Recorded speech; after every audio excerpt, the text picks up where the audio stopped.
our comrade Ivan Ivanovich Privalov. In 1961, you were selected for the Shukovgrad Interonaut Exploration Programma SSSR. Despite failing your basic physical and being caught cheating on your entrance exams, on the morning of the 12th of April 1962, you boarded a rocket drill containing the experimental device Little Orpheus, with the purpose of descending through the Earth's crust to discover the relative hollowness of the interior and its suitability for colonization. No, you've lost me, General. Did I do what? You and Little Orpheus were dropped into an extinct volcano to drill to the center of the Earth and find out if we could establish a city there. Note, if you will, that this date is over 3 years ago.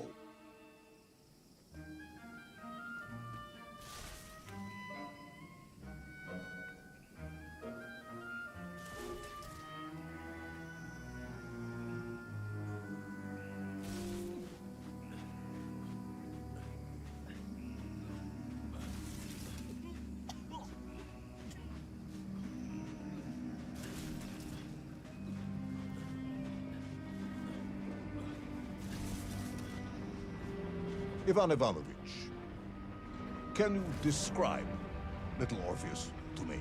Of course. It was large and round and had something of a disagreeable smell. I was referring to its technical specification. Well, General, I am no man of science, but it had this radio thing that I was supposed to use to let the surface know I had arrived, and some sort of battery wrapped in this lead box. But I was told to not touch anything under any circumstances, and I did.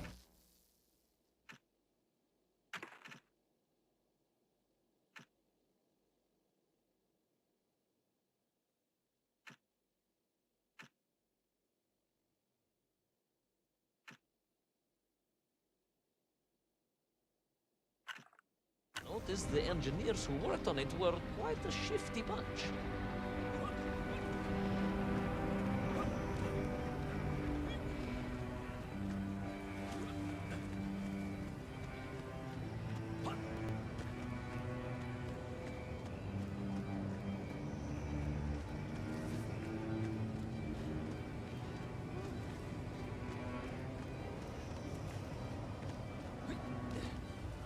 The Little Orpheus device contained a radio transmitter capable of sending a signal through miles of solid rock.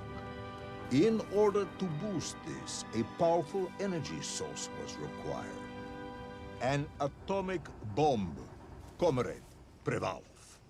An atomic bomb that you have lost somewhere below the Earth's crust. Ah, yes, that bomb. Of course, General. I can explain everything. But it is a long and somewhat complicated story. And let me assure you, this is not a case of milking chickens. But you won't understand where your bomb and Little Orpheus has ended up unless I start at the very beginning and you let me tell you where I've been for the last 3 years.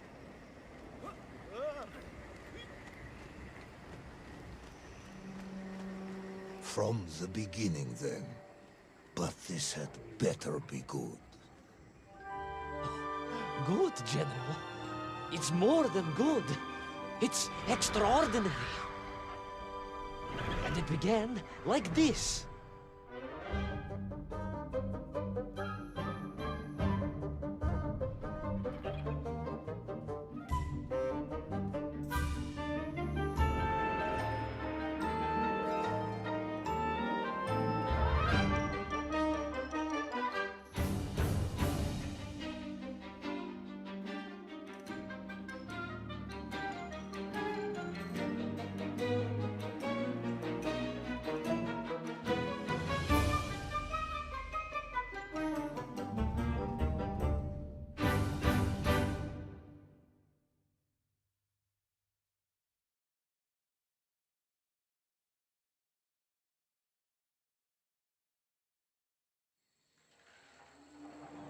An extraordinary sight.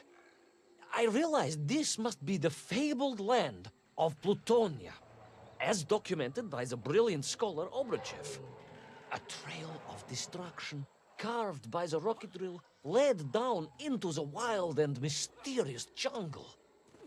The rocket drill itself must have snapped in half somewhere below Kamchatka, and little Orpheus bounced out and became lost in that prehistoric forest.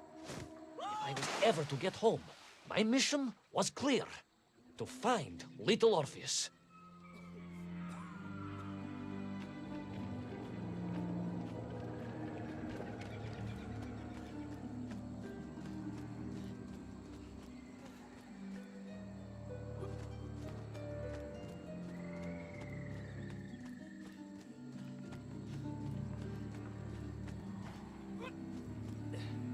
I steeled myself and plunged deeper into that prehistoric jungle where insects the size of dogs buzzed around.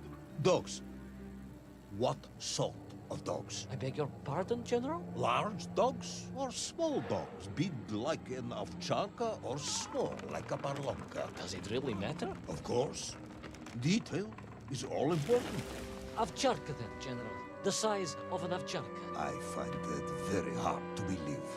Would you find it easier if they were the size of a balanka? No. But I am enjoying your attempts to persuade me.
Another part of the rocket drill.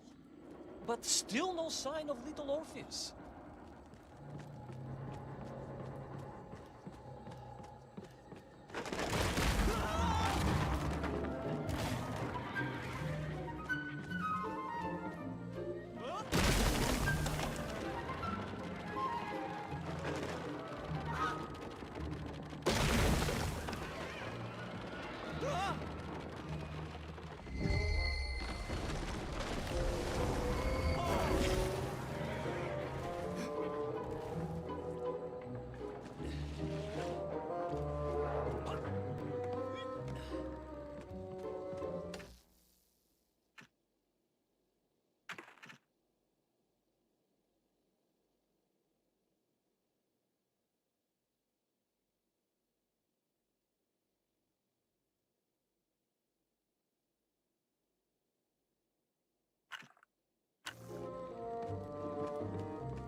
Between the trees, I could see huge beasts, larger and more ancient than any known to our modern times. Could it be that Obruchev was right? And deep below the Earth's surface, prehistoric monsters still roam freely. Yes, but little Orpheus.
terrible lizard intent on making a snack of me was none other than the most awful of the monsters, the Tyrannosaurus Rex. Oh, now you are an expert on dinosaurs. Oh, hardly an expert, General.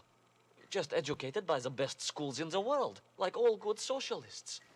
And I remembered one crucial thing. I'm listening.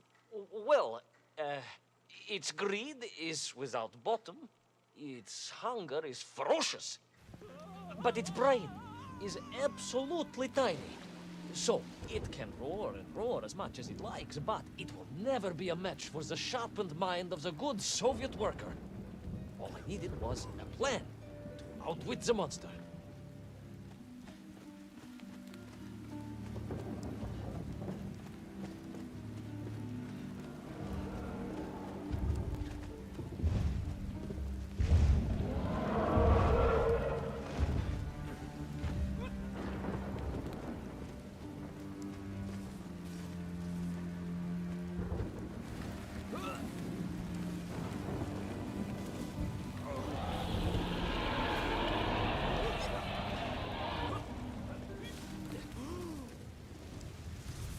Imagine my shock and surprise to find in that clearing the last part of the rocket drill. More shocking was the fact it had been ransacked. Someone had made off with the tools, the weapons, the rations, and the spare parts for the Pragviev. I began to suspect foul play. Perhaps little Orpheus was not lost at all, but stolen. All I could do was follow the trail further into Plutonia.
So we all agree this was the fabled land of Plutonia, do we? I don't remember accepting that. I will admit it might not have been Plutonia if you are prepared to accept the dinosaur. This isn't a negotiation, Ivan Ivanovich. General, you can disagree all you like, but there's very little you can do to persuade me it wasn't a dinosaur. I might not be able to persuade you, but I can always have you shot.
You hid in an egg. Yes, General.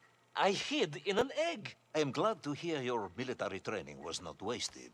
If only I had a single legion of men as brave and ingenious as you, with only 100 men equipped with eggs to hide in, we could roll across Europe in a day. General, are you mocking me? You are as sharp as you are brave, Tavarish.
I couldn't believe it.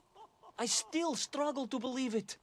A whole lost city, buried in that jungle deep below the crust of the earth. Who would have thought it was possible? Who indeed? It is, of course, a shame you didn't think to record the moment for posterity and help us all to get over our disbelief. But I did, General, I did. My training was excellent, and I immediately took out my komsomolets and began to document all I could.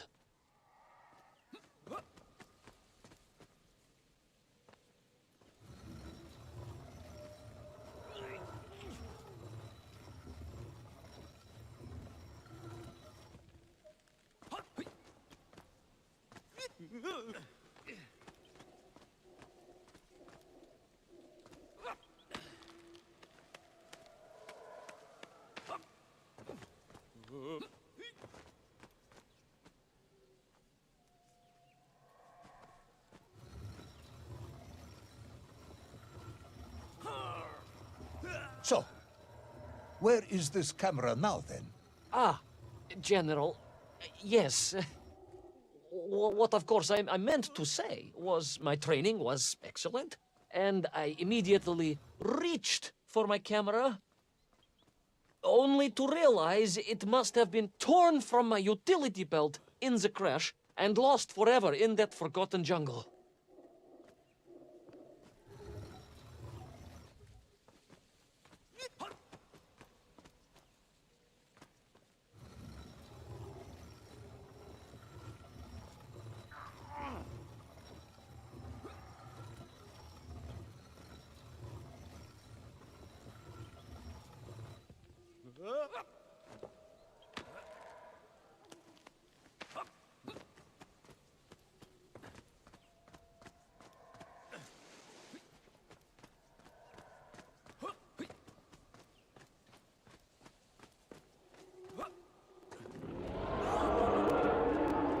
The horrendous beast had returned and was hungrier than ever. Perhaps it was angry it had been fooled by an egg-wearing idiot. That is unkind, General. It may have been small of brain, but it was grand of stature. Whereas you, Ivan Ivanovich, are lacking in both departments. Presuming there were no more eggs to hide in, did you have a new plan? I did, General. Please, do tell me, what was this brilliant plan? I ran like hell, General.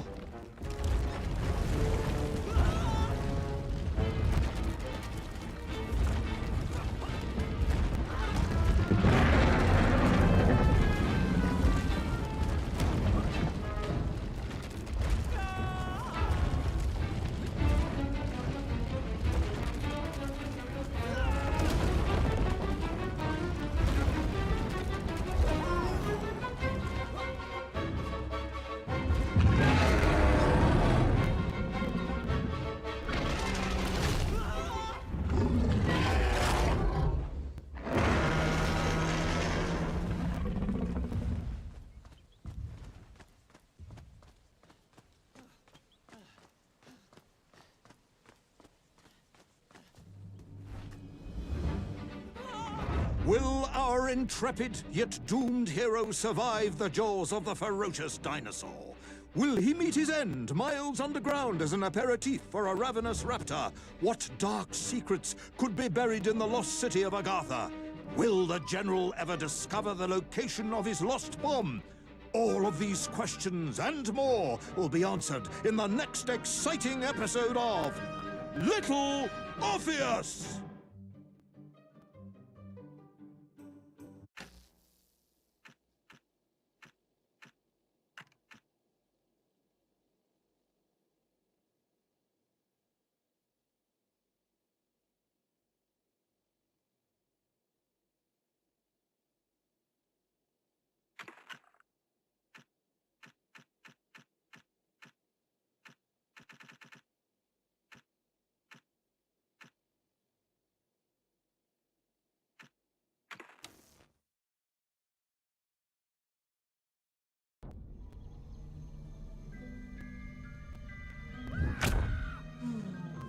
What luck! What a miracle! One moment I was rushing into the fetid tonsils of that horrible monster. The next, I was plummeting downwards to the jungle floor beyond its reach. I prayed I would land on something soft. Perhaps your head. But nothing could have prepared me for what was about to unfold. An epic saga of pride, power, and revolution. A struggle for freedom, the likes of which our world has never seen. And it happened like this.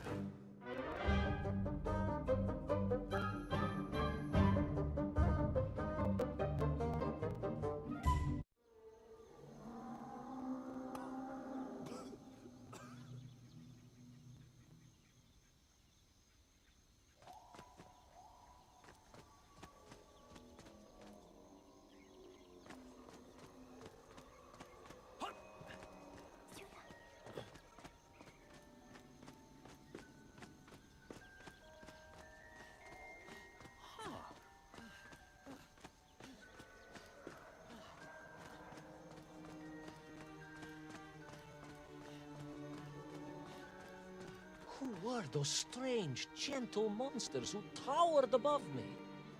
I could only guess they were the lost tribe of the Menf, an earlier race of people. But why were they so fearful of those ancient gates that lay just beyond their village? And why did they seem to recognize me? Why?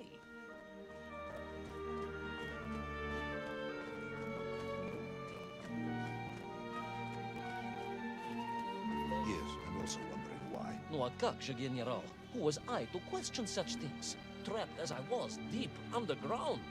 I was more curious, I must admit, about the location of little Orpheus.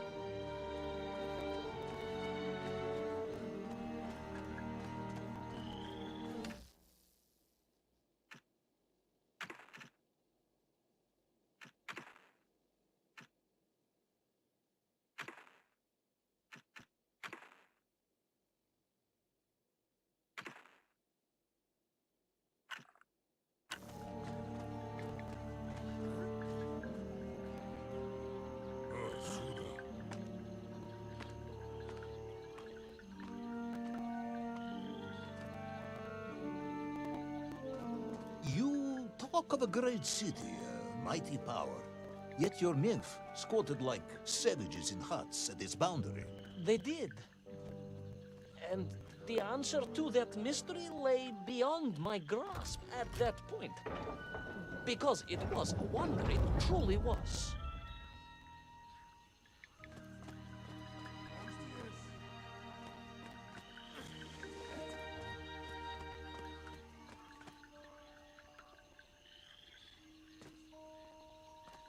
О чем говорите? Yes.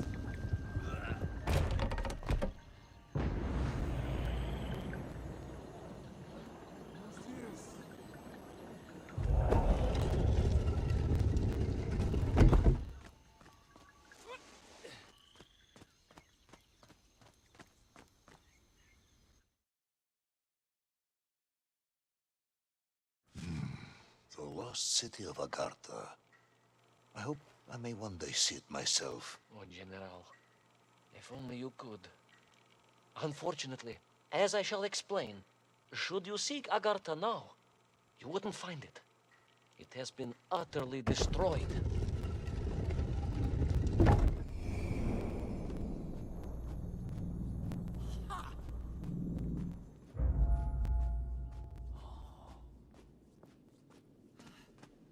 Utterly destroyed? Utterly, General, a tragic loss. A convenient loss. I imagine archaeologists weeping as I tell you. But most importantly, before we continue, you must understand one crucial fact about its destruction. Which is? It wasn't my fault.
Those poor, unfortunate Menkf, trapped and kidnapped and dragged away, only to return as vicious foot soldiers to some unknown tyrant. And yet, there was something familiar about the shtukovina they were forced to wear on their heads, which I was sure were being used to control and enslave them. And what was that? General, it curiously resembled the radio sets I used to tinker with as a child. Radio sets. It was very curious. It was very curious. It was extremely curious.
An ancient technological metropolis, powered by a glowing resin, carved from the very earth? A glowing resin carved from the very earth. Do you see, General? I fear you are about to enlighten me.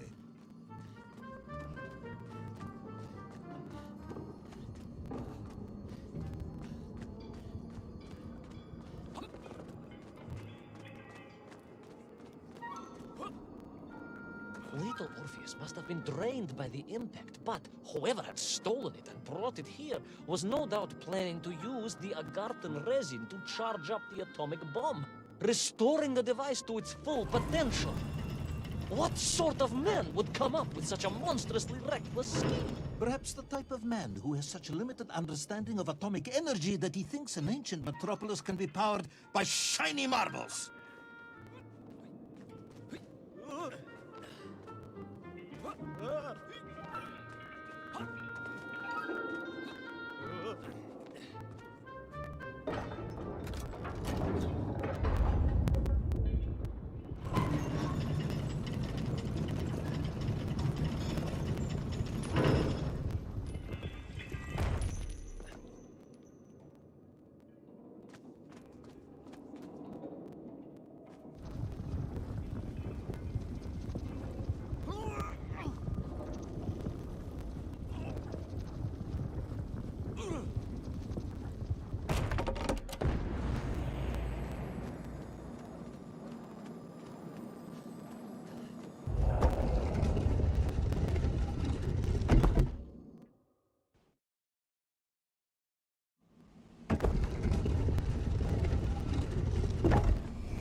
I am curious, Ivan Ivanovich.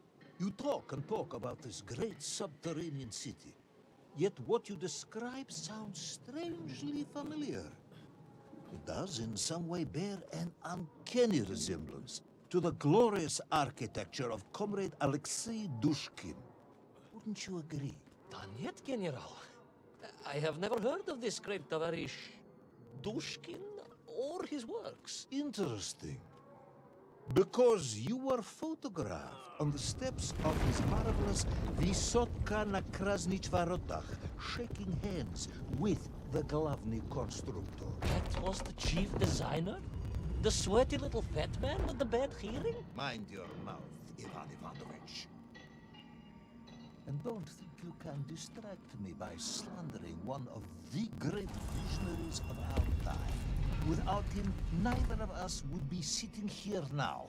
Must remember to thank him for that, General.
Those enslaved Mink were trying to stop me. I was sure of that now. I find myself sympathizing with him, I must admit. No, General, then I have failed to win you over. Uh-huh. A point of agreement at last.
Ask again, General. Are you mocking me? That would be unprofessional, comrade. I will try harder to convince you then. It is, after all, a cautionary tale of unleashed tyranny. It is a cautionary tale of unleashed idiocy. But please, do continue.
I stepped from the cable car onto a plateau at the center of the city, where a palace, a vast acropolis, stood.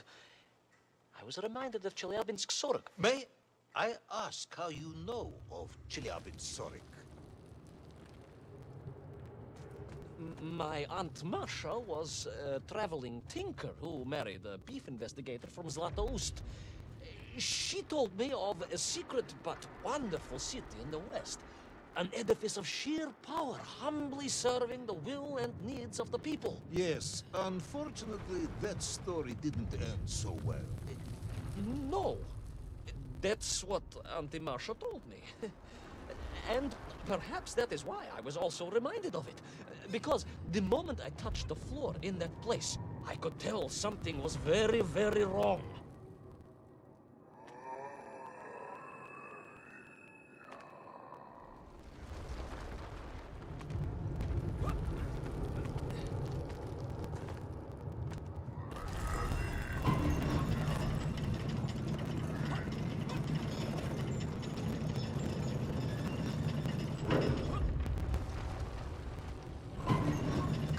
Began to shake, alarmingly, and the whole city felt as if it was shuddering.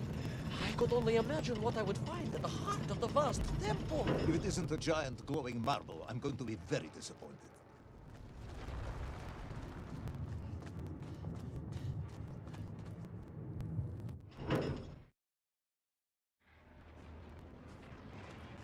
A huge resin sphere that overshadowed all of the others. I caught glimpses through the twisted architecture. And it was then I saw him. Him? The thief, the enslaver, the tyrant, sucking the power from this wondrous city as he drained the very lifeblood of the ancient civilization and drew it into the atomic embrace of little Orpheus. With a song in my heart, I raced onwards to stop him.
Drained of its power, the magical heart of the city cracked, and it sent shockwaves through the world around me.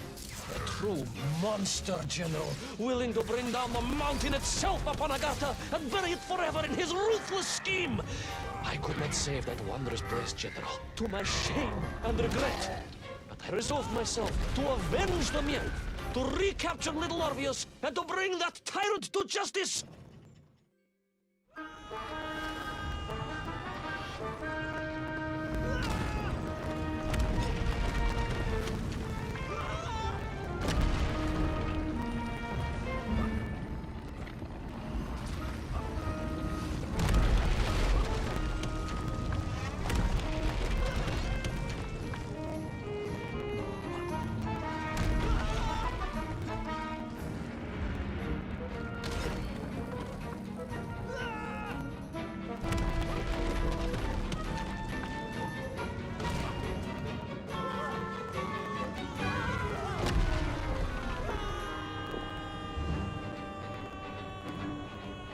Will our plucky yet careless hero fall forever through those unknown skies? Will he discover the identity of the brutal thief commanding the army of the Mength?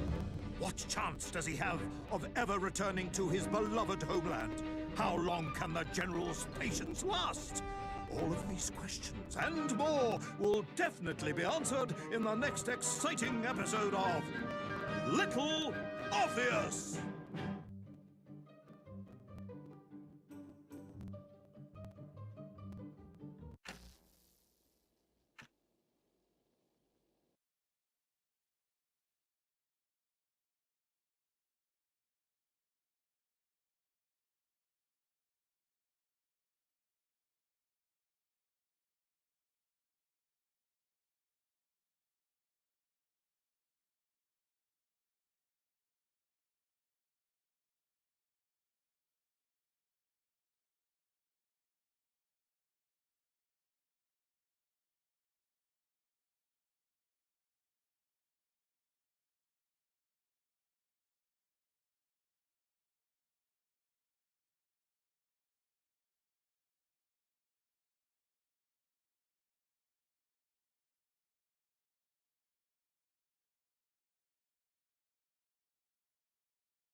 I plummeted down through that weird sky towards a great turbulent ocean that roared and swelled. A ferocious sea that offered no hope of survival.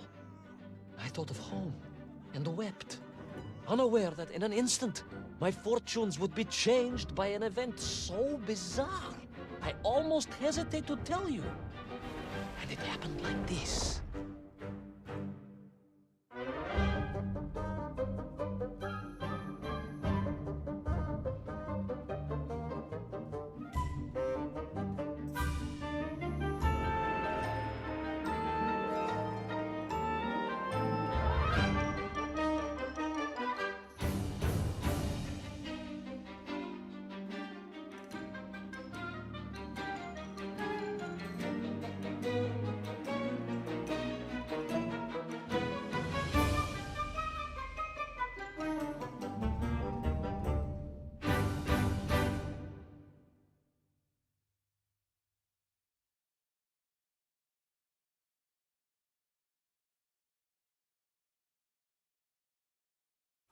A giant whale? It was huge, General. You were swallowed by a giant whale. Yes, General. You look remarkably well for a man who was swallowed by a whale. I am blessed with a strong constitution, General.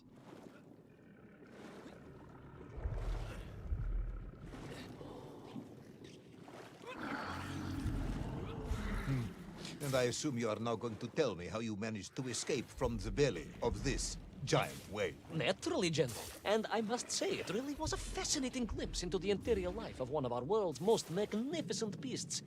I consider myself a wiser man after this experience.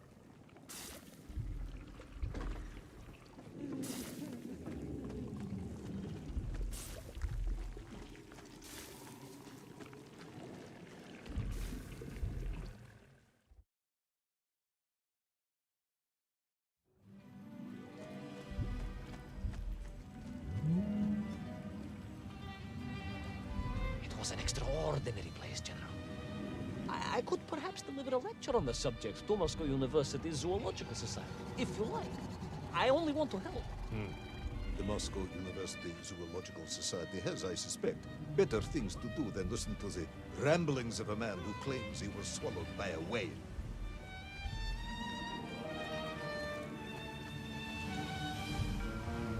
That is a shame, General. People can be so closed-minded. I, on the other hand, had little choice but to hear you out. For your own sake, Ivan Ivanovich, I must urge you to be brief. Absolutely, General. I will tell you directly of my miraculous escape from the belly of the whale. You simply won't believe what happened next. That is becoming a dangerously overused phrase, comrade.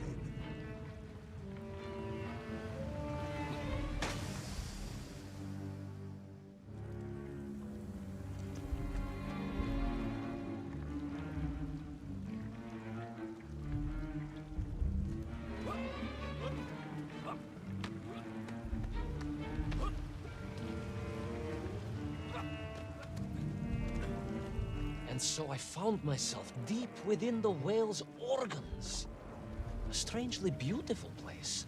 A sort of fleshy wonderland.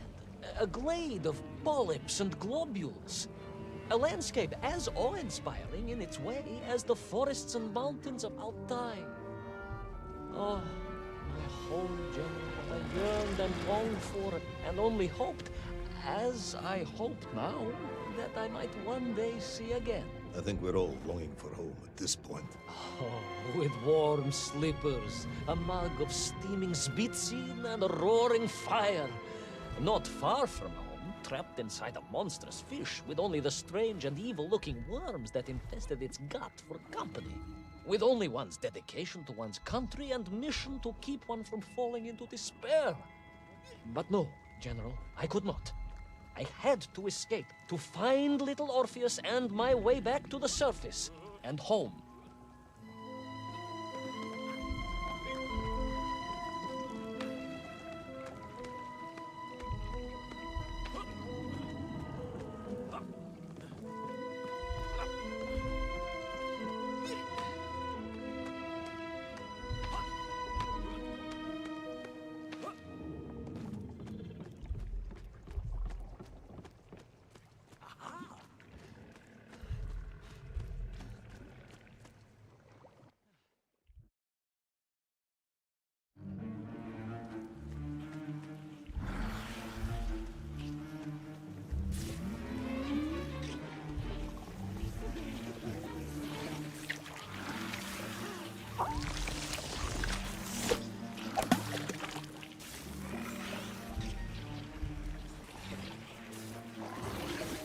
Worms, you say, living inside the whale. Oh, they were horrid things, those worms, General.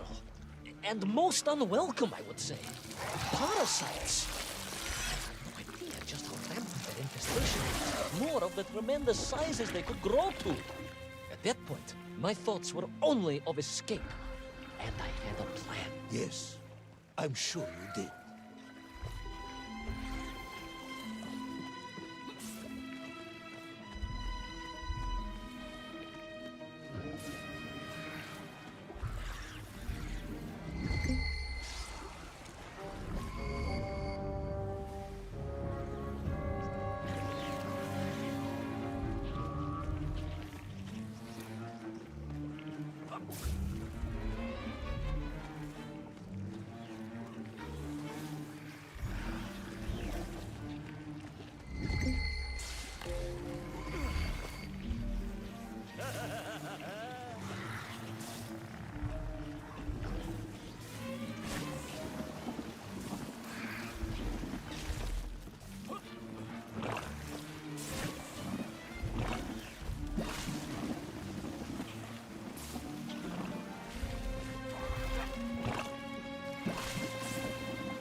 These worms, they made your neverayatni whale sick. Wherever they attached themselves, the flesh began to turn gray and die. It was a truly distressing sight. I resolved myself to assist the whale by removing the leeches wherever I could find them during my escape.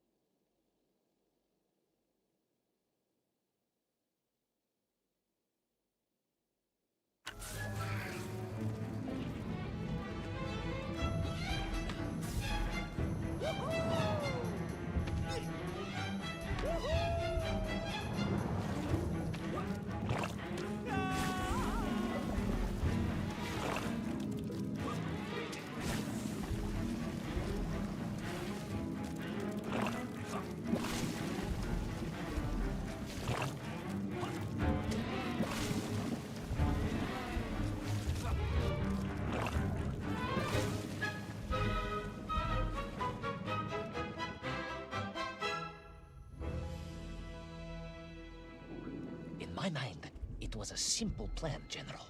I would climb up through the whale's throat into its mouth, then wait until it opened it to feed and swim out. Ah, yes. Brilliant, Ivan Ivanovich. Only one or two minor.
Flaws with it. For example, did it not occur to you that the whale would likely be deep underwater when it ate? Вы правы, General, but I am a strong swimmer. As a child, my parents would take us to holiday near Irkutsk, where we took constitutionals in the waters of Lake Baikal. In fact, my mother often called me her маленький морской котик.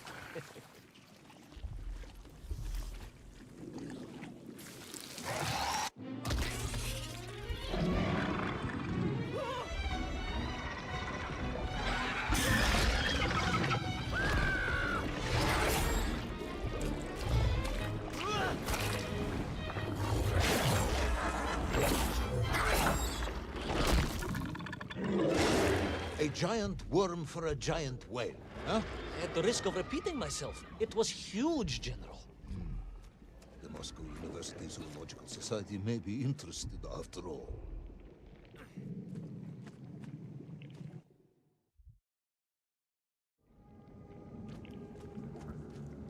Let us take a moment, Ivan Ivanovich.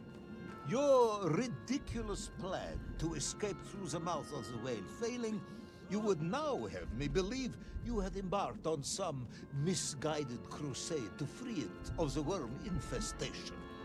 To what end, exactly?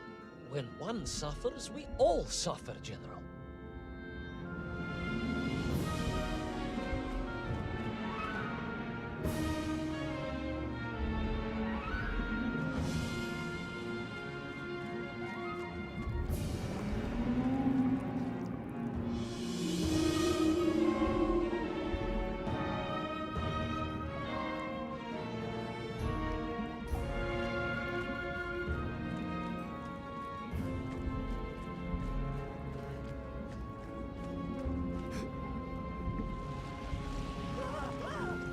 Your ideological commitment is admirable, comrade, but... I concluded that if I could find the root of the infestation and neutralize it, the whale could mount a spirited counterattack against the worms.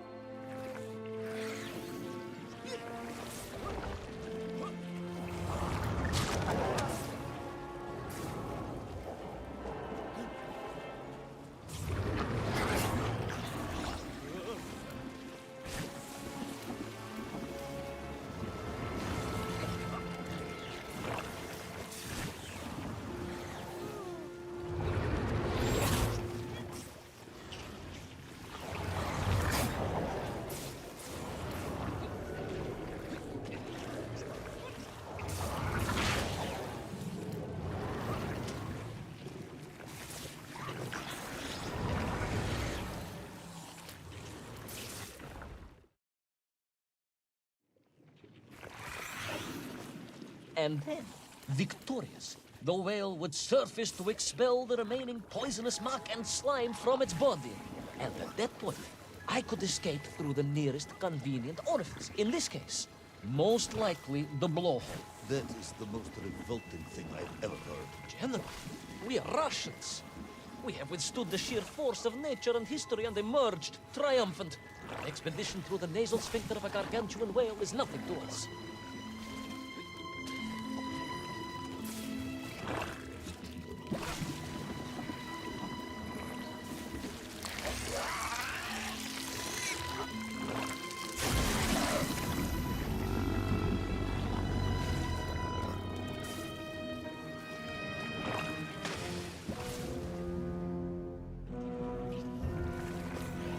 And then, victorious, the whale would surface to expel the remaining poisonous muck and slime from its body. And at that point, I could escape through the nearest convenient orifice. In this case, most likely the blowhole. That is the most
insulting thing I've ever heard.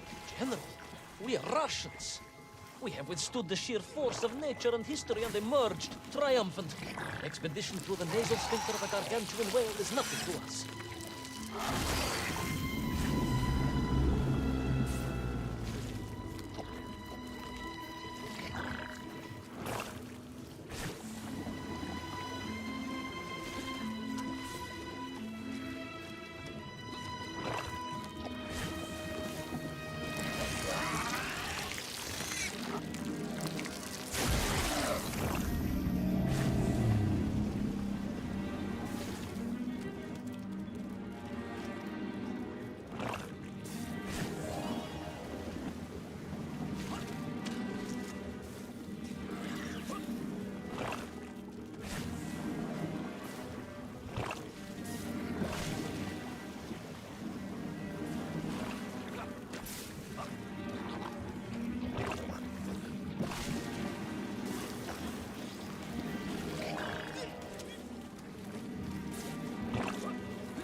I suppose you would have me believe that the whale was grateful to you. Oh, well, General, that would be presumptuous.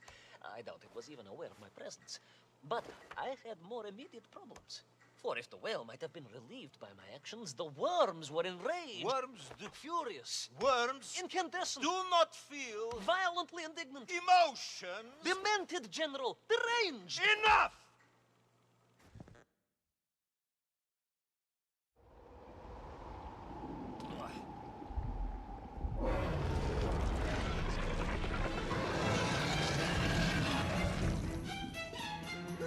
Where is little Orpheus? Where is my bomb? Unless you are trying to tell me the whale scooped that as well. No, it did not, General. That would be a...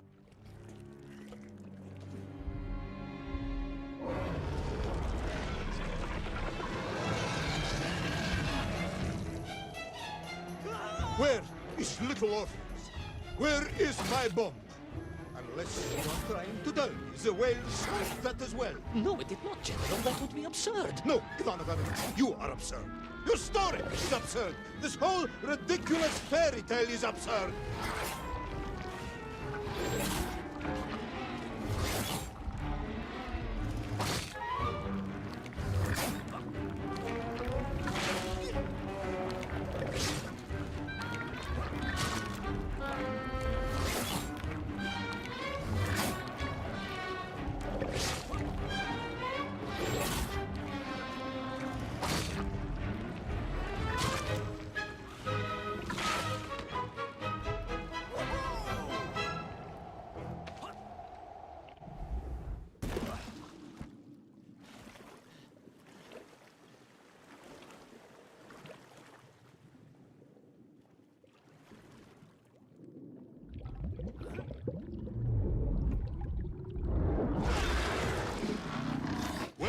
Brave yet foolhardy hero escape the furious worm? Will he be doomed to spend his days trapped in the innards of a bad-tempered cetacean? Where is the whale swimming to in such a rush? And what will it do when it gets there? Is the general about to lose his temper and order the cosmonaut shot? All of these questions and more must surely be answered in the next exciting episode of Little Orpheus!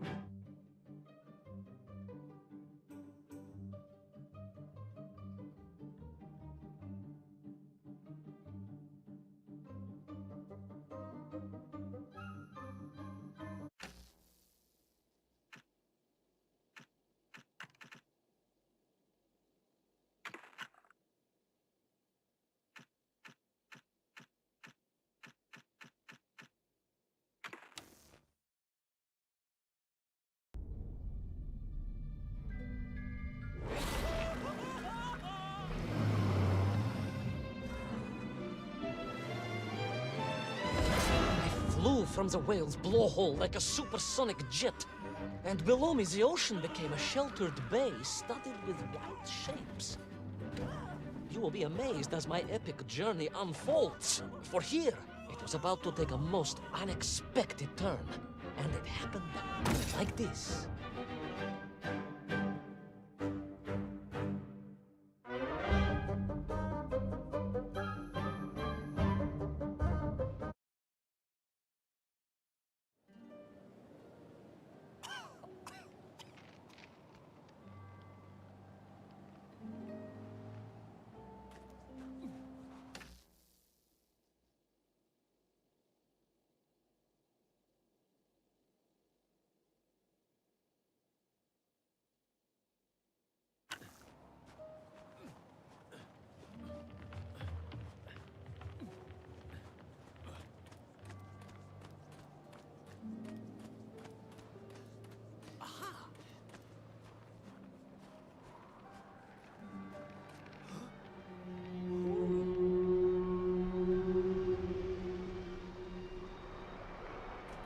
It was a beautiful but deadly wasteland.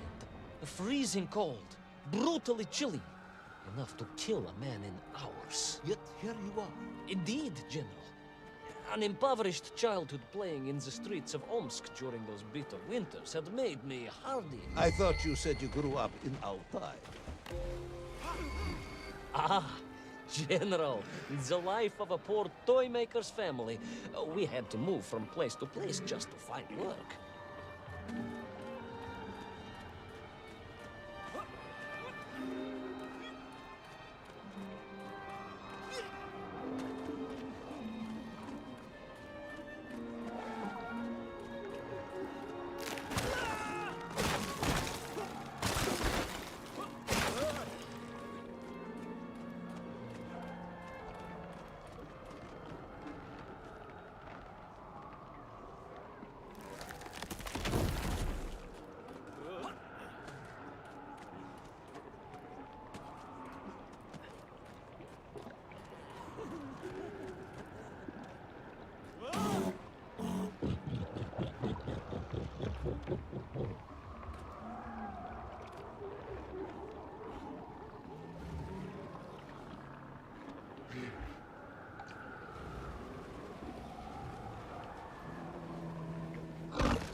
Sonikov learned, eh?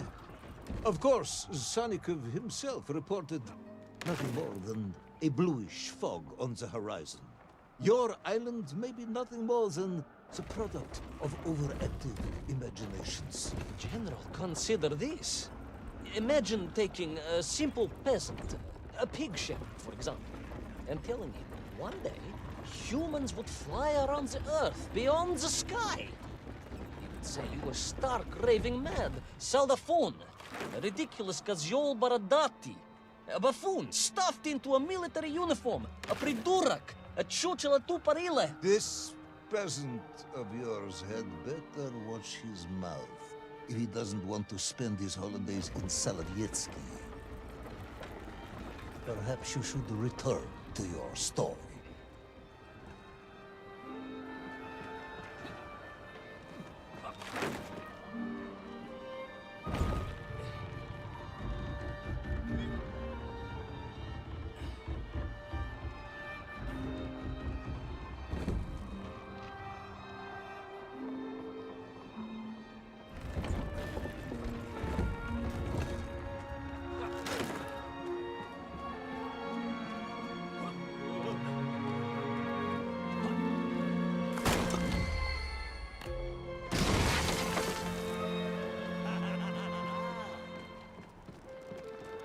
There in the cliff, I could not believe it. A hairy elephant, trapped and frozen in the ice. A mammoth. No, General, a hairy elephant. Who would think such a thing could be?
Trudged onwards through the blizzard, one foot grimly in front of the other, blinded by the snow, my nose becoming quite blue, my thoughts of home crushed under the weight of the plummeting temperature. I am bored, Ivan Ivanovich, and sick to my teeth of listening to this rubbish.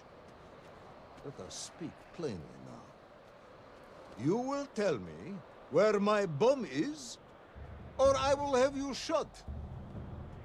I am just getting to that, General. Shot! Comrade Primal! Shot with real bullets, fired from a real gun, not some ludicrous Bultavia about lost cities and dinosaurs and mink and mammoth. It was a hairy elephant. No! I will not tolerate any more! Where is the bomb, Ivan Ivanovich? Where is little Orpheus? It was right there. What? It was there. At least I realized it must be.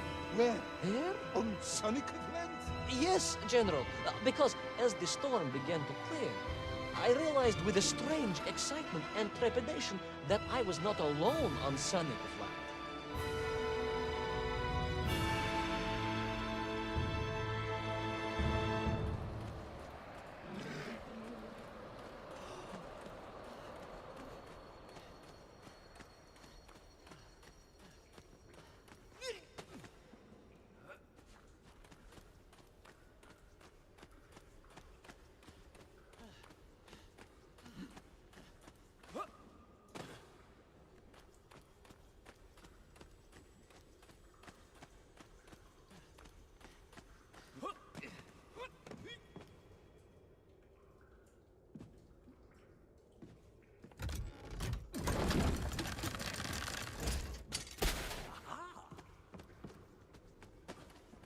Wait.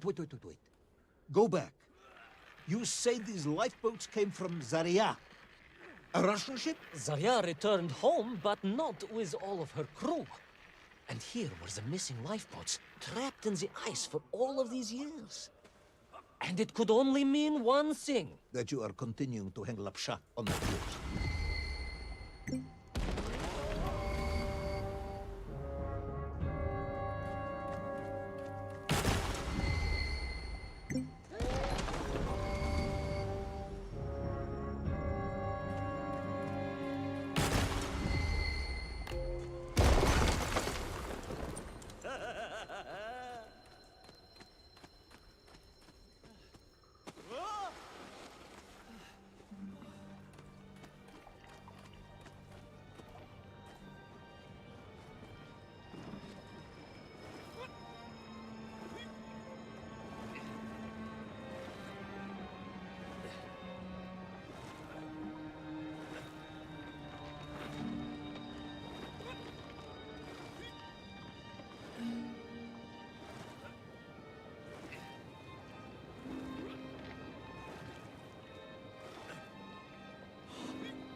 Baron Edward von Toll.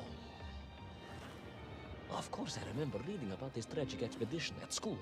We were told he had died a hero's death out on the icy wastes, searching for Sonic Land. Yet, what if, in doing so, he had sailed accidentally into the interior, deep below the crust of the world? A fellow citizen of the surface. I had to try and find him.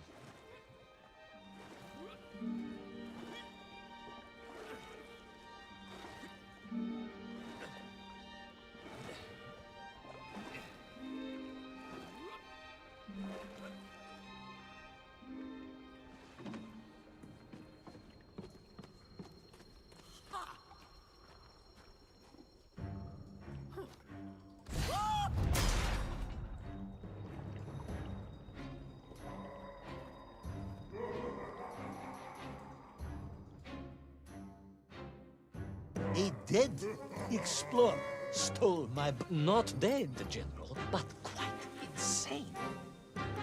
Perhaps it was the loss of the arm or the leg, or the long years in isolation. But Toll was clearly mad. You should have got along perfectly then. Oh, how I wish we had. But no, General. Whatever Toll's intention with little Orpheus was, I had no time to consider it. I was in mortal peril once more.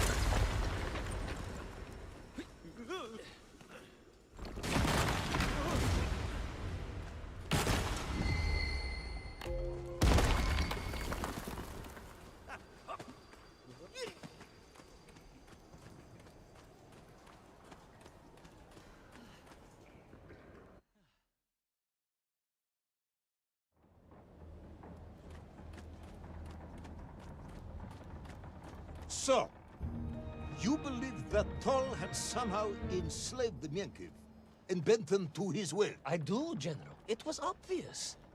Why else would they serve him? And how else could they be so different from their freed comrades? These odd helmets they wore, it was the science of our times. No doubt about it. Although fused with some strange crystal technology I could not recognize. To be honest with you, it didn't seem appropriate to stop and ask them.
This Tol, you say he was an explorer?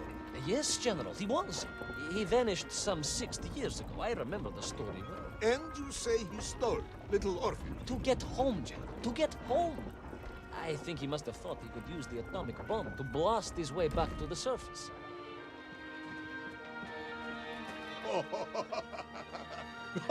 Brilliant, Ivan Ivanovich! And you expect me to believe that a 100-year-old madman not only survived below the Earth's crust, but enslaved his Menkiv, explored the lost worlds, and discovered the secrets of atomic power, all by himself? A Tsarist general. An imperialist. No doubt harking back to the terrible days before the Great Revolution. And Estonian. Estonian? Estonian, General. They are wily people.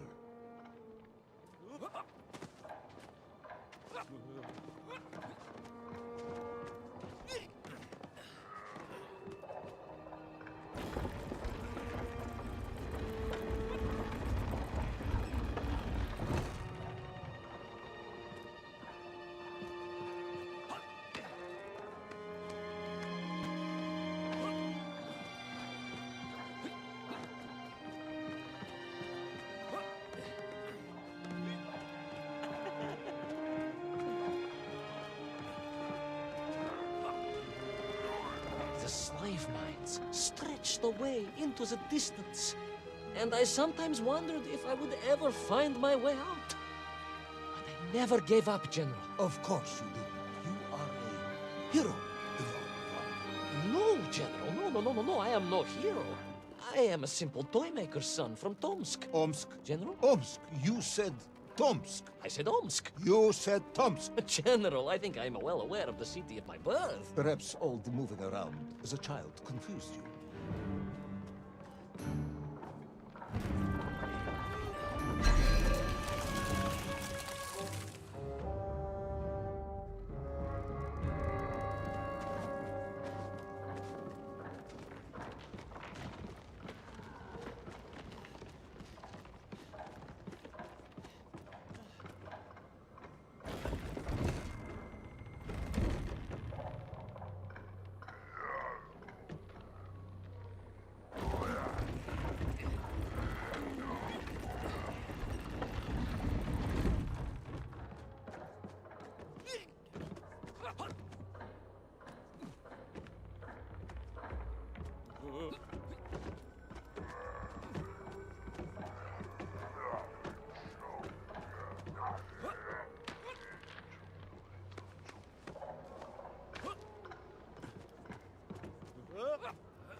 On we flew, across the deserted, frozen plateau. I was single-handed in my pursuit, dogged in my determination.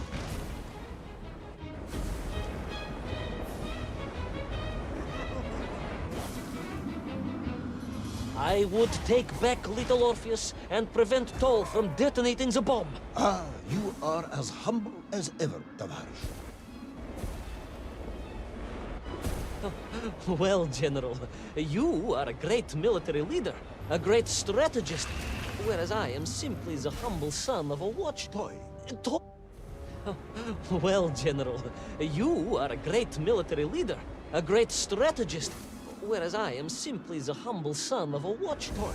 Toy maker, and driven by patriotic fever, with no regard for my own safety, I rushed blindly on.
Will our courageous yet unfortunate hero drown in the depths of an inhospitable frozen sea?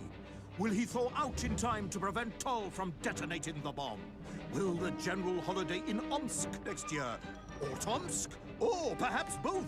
What exactly is the difference between a mammoth and a hairy elephant?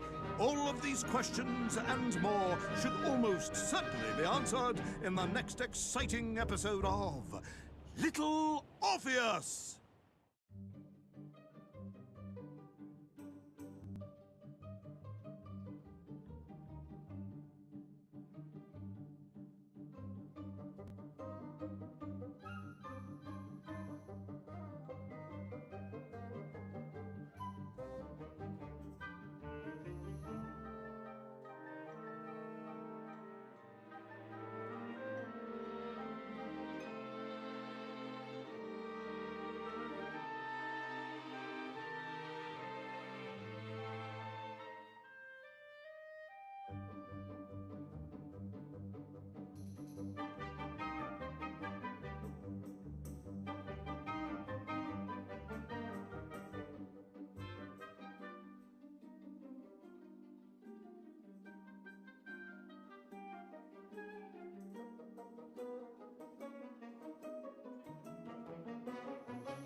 I thought I was doomed. But a miraculous thing happened, General. I could breathe. It must have been the helmet that was jammed onto my head. It was a strange and remarkable thing. Some might almost say beyond belief. A narrow-minded fool may indeed, General. But of course, you are no Durak. But even as I sank towards the floor of that lost ocean, my journey was about to take me to darker, stranger territory than ever before. And it happened like this.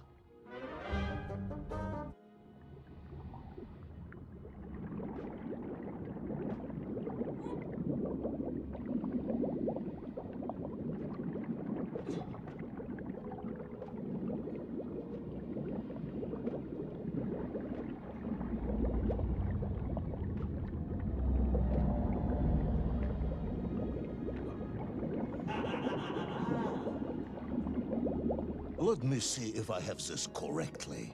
After narrowly failing to apprehend the mad missing explorer Toll and recapture my atomic bomb in your giant snowball, you fell through thin ice and sank to the bottom of a subterranean ocean, discovering along the way that the mind control helmet you had accidentally wedged onto your head enabled you to breathe underwater and resume your pursuit across the seabed.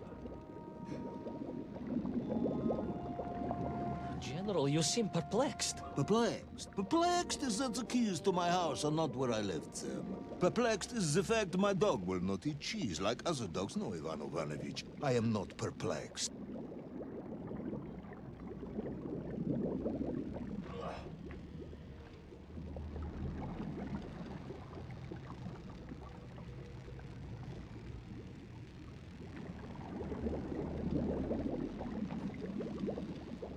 Intrigued, then, perhaps? I'm not sure intrigued is the correct term either. Enraged at being taken for a simpleton? Now that, perhaps, is a better way of describing my current state of mind.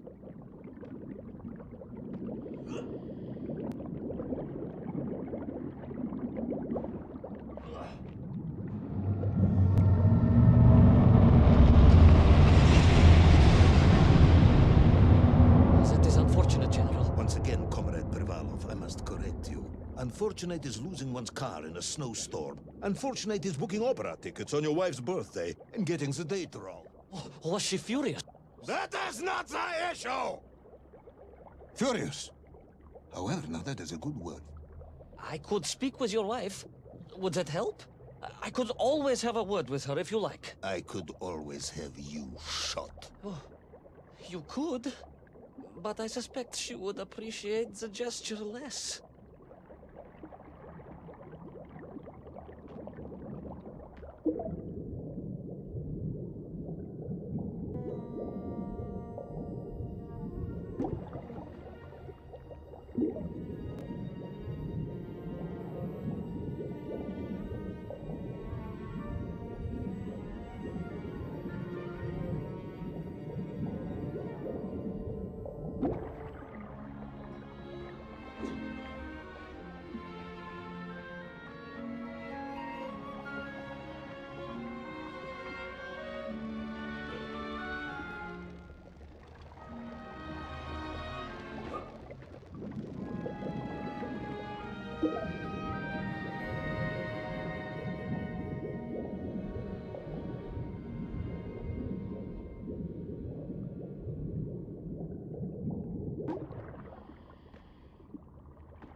A vast monster of the sea. A giant, humongous, many-armed electrical destroyer of ships and cities. Electrical? Electricity flowed along its horrible body, sparking and stunning all it touched, flowing like deadly rivers along its awful tentacles.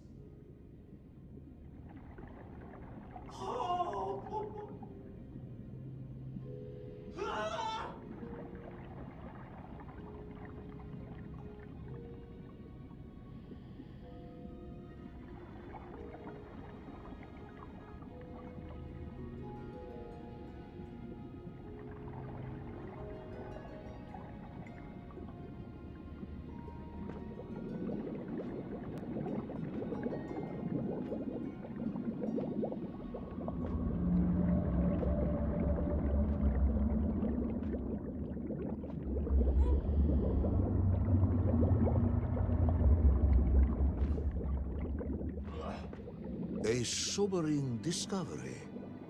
Are you suggesting that the vessel simply wandered off course and sank here? That seems unlikely even by your standards. No, General, I only wish that were true. The mighty ship showed terrible scars. Signs of having been grappled and torn asunder by some huge and terrible adversary. That is indeed strange and curious. I am troubled by this discovery. Might you almost be perplexed, perhaps? Don't push your luck.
I was stationed at Sydney Ostrov some years ago. I am only too aware of how easy it is for the imagination to create monsters when one is exposed to lonely and dark places. My men required constant monitoring. Much like my cousin Pavel. He was also stationed at Ostrov? No, he required constant monitoring. He was a devil for stealing eggs.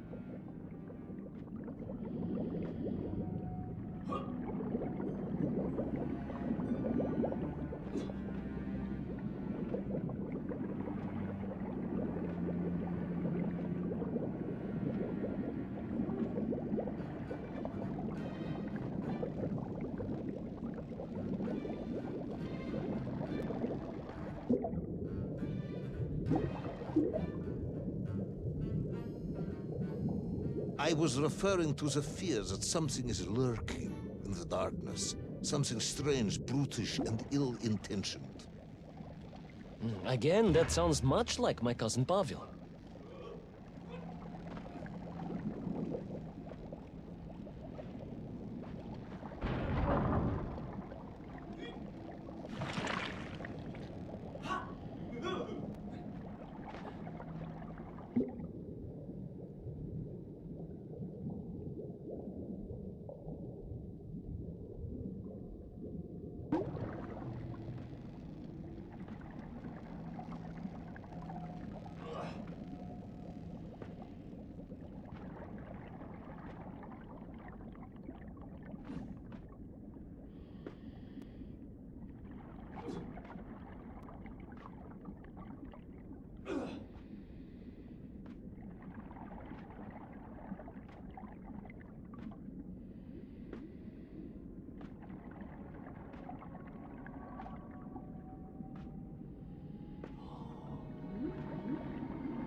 hunted. There was no doubt about it, and escape was all I could think about. Naturally. That and duty. Duty? Yes, General. After all, I had a bomb to recover from that villain Toll. How clever of you to remember that.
But first, there was the issue of escape. Escape from a dreadful, grasping creature that consumed all it could reach, dragging anything that wandered within its clutches to a miserable doom. A hoarder of useless trophies and stolen goods. But first, there was the issue of escape. Escape from a dreadful, grasping creature that consumed all it could reach, dragging anything that wandered within its clutches to a miserable doom. A hoarder of useless trophies and stolen goods. Once again, Tavarish,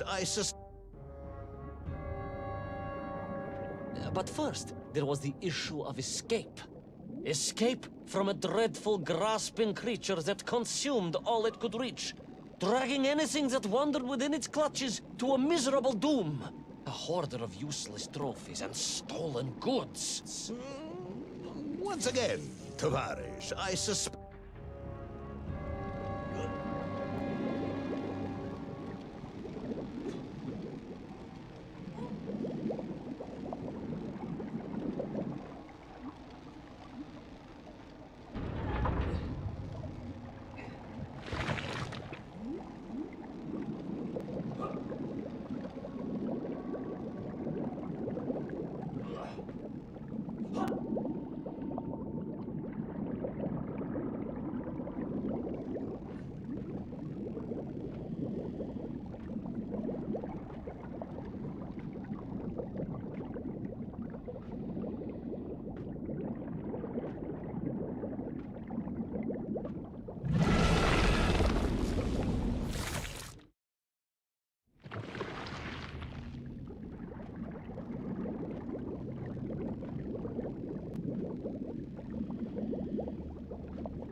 I was like a mouse, General. A little mouse being toyed with by a terrible cat.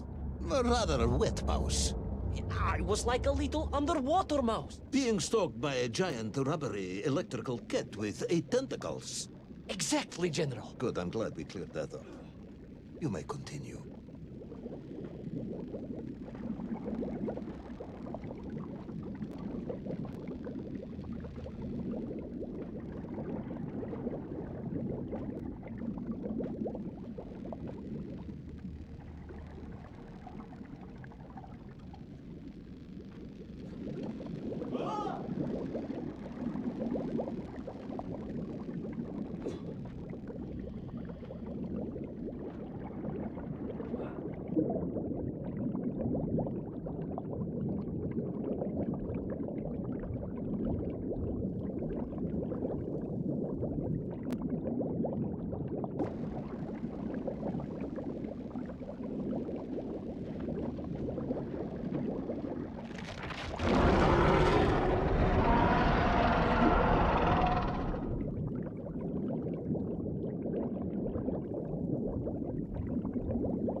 Submarines.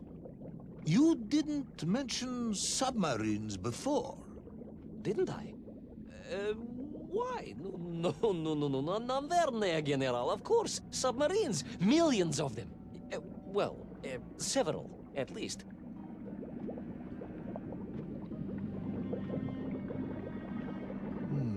Any particular submarines? Did you see names, numbers? General, have you lost a submarine? I am not at liberty to answer that question, as you well know. Well, General, losing one's car in a snowstorm is unfortunate, as you say. But to lose a whole submarine, that could be considered careless.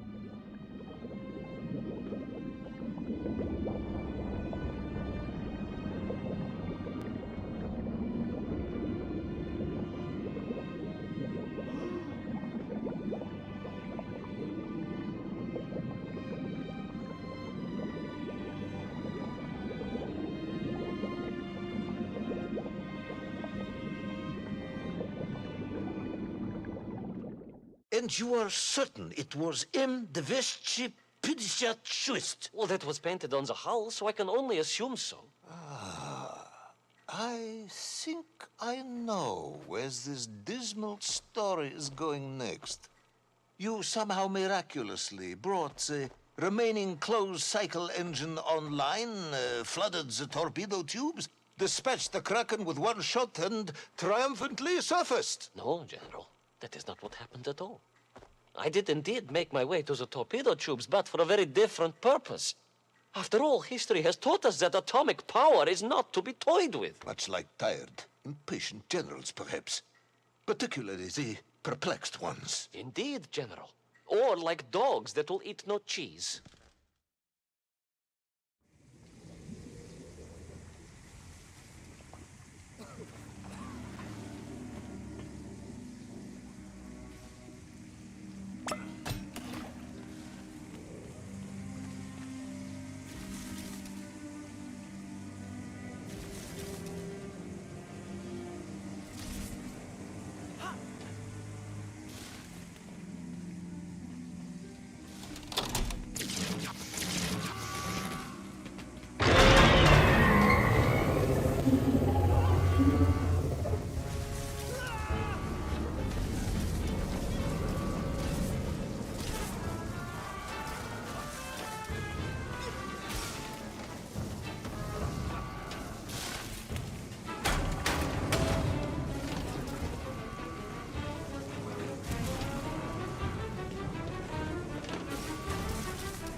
Will our determined yet disorientated hero end his days as socialist sushi? Will his daring exploits be cut tragically short by vengeful calamari? Will the general's wife ever forgive him for missing Ruslan and Lyudmila? And just how many eggs did Pavel steal, and where did he keep them? All of these questions and more may or may not be answered in the next exciting episode of Little Orpheus!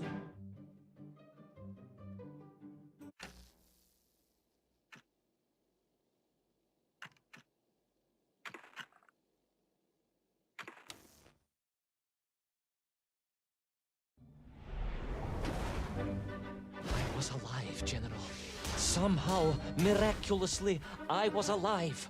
Some twist of fate, some hand of destiny, but I was alive.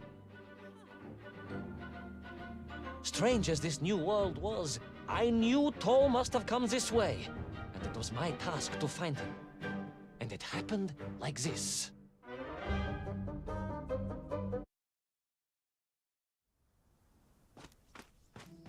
The sun beat down on me relentlessly. The heat was unbearable. I was exhausted. Yet I could not stop. I had to go on. For 7 weeks, I trudged across the desert. On the second day... Please, comrade, if we may. I think we can skip the details, unless you consider them to be particularly relevant to the location of Little Orpheus. Of course, General. We will simply omit the tale of the singing chasm, the oasis of mirrors, the sightings of Tol's Mienk aloft on their pterodactyls carrying parts of my crashed rocket drill over the horizon to Lemuria. Wait! The what? Singing chasm? Not that, but the rocket drill. Oh yes, General, the rocket drill. But what did Toll want with it? And why Lemuria? Lemuria? Lemuria, General. I am not familiar with this Lemuria, comrade. Well, that is because it does not exist, General. Or at least, so I thought.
Strange crystals seem to exert an extraordinary hold over the stone blocks and arches.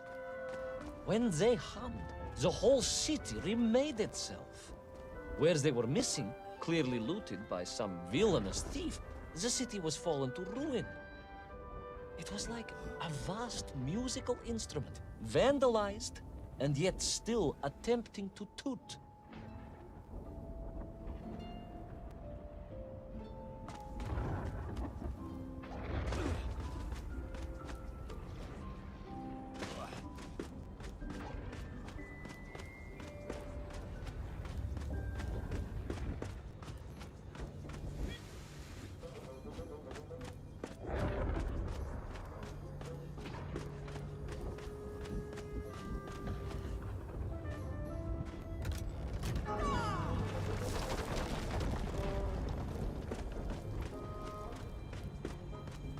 How poetic. I'm sure our engineers would be fascinated and baffled in equal measure. If the whole department hadn't been arrested for sedition last week, I would happily convey it to their skeptical ears. Sedition, General? Really? How poetic. I'm sure our engineers would be fascinated and baffled in equal measure. If the whole department hadn't been arrested for sedition last week, I would happily convey it to their skeptical ears. Sedition, General? Really? That is unfortunate news indeed. I am joking, okay?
The Menk were here, all right.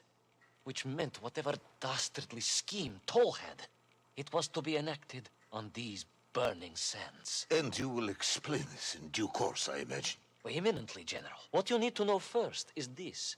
I have told you already how parts of the devices the enslaved Menk were forced to wear came from the surface. Radio parts and so on, yes, from what you have told me.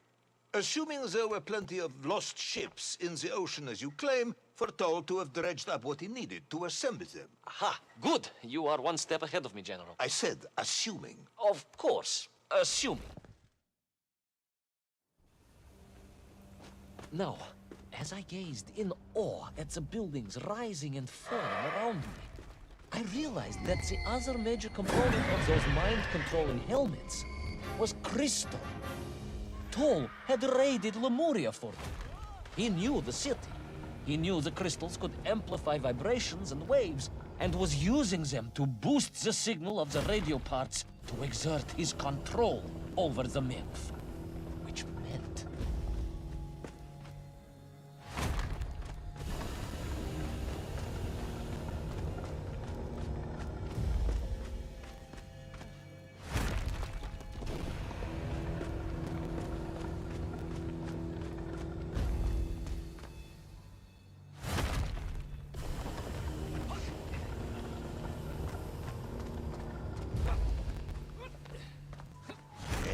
Imagine, General, what such amplification could achieve when fused to the finest atomic science our great Soviet civilization has produced.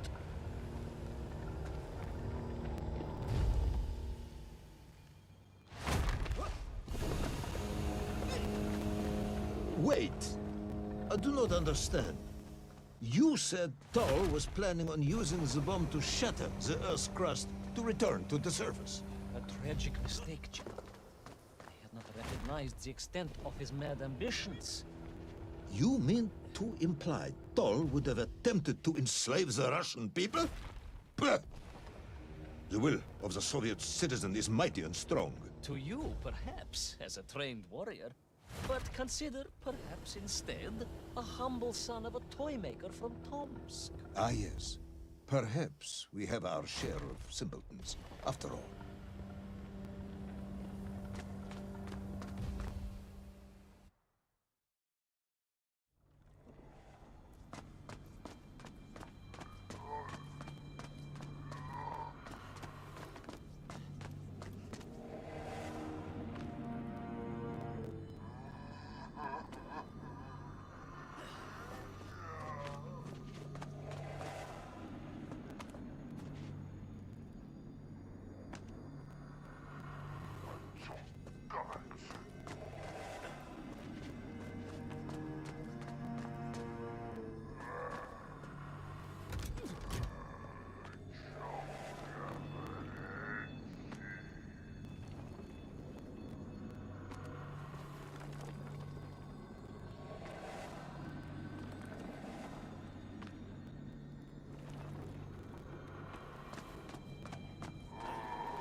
The vast pictograms told of a history of wonders.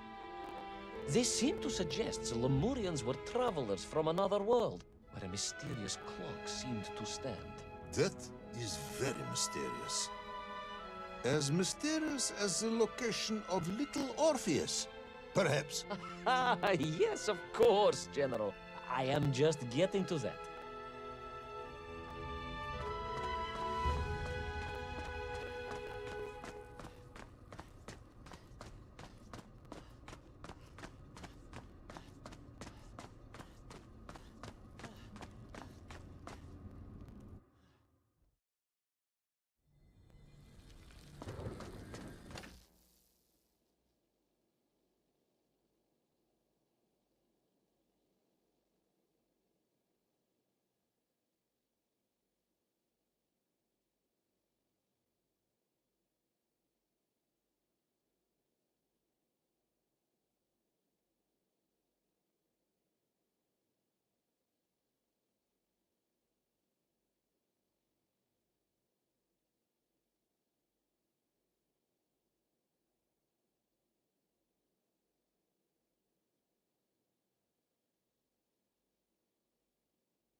As I bravely explored that ancient city, a question was gnawing at my mind. What did it mean that the Lemurians had foreseen the coming of Tol? And who was the man from above that was celebrated as the savior of the Miengf? It was almost as if they could read the future in their crystals.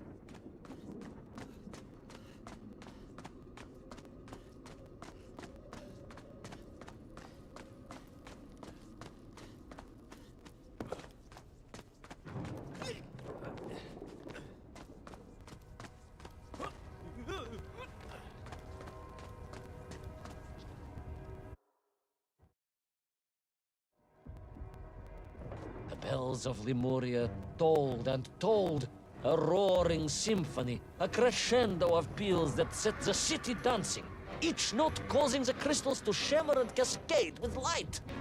But the sandstorm was no natural phenomenon, and the bells did not ring for celebration. Something was very wrong here. Aside from the pterodactyls and the Mink and the dancing stones and the ancient magical prophecies and the crystals and now the giant bells, you mean?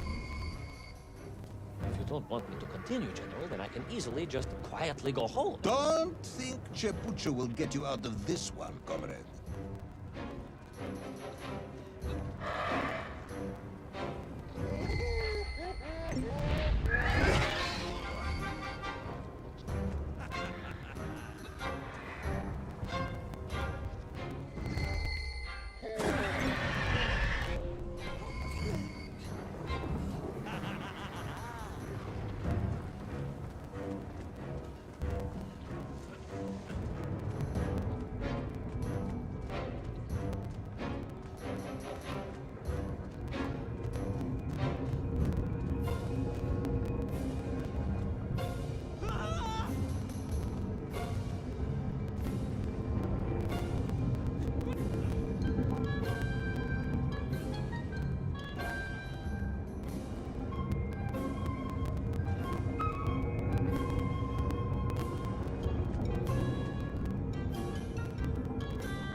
Through those magical structures, a righteous fire in my heart.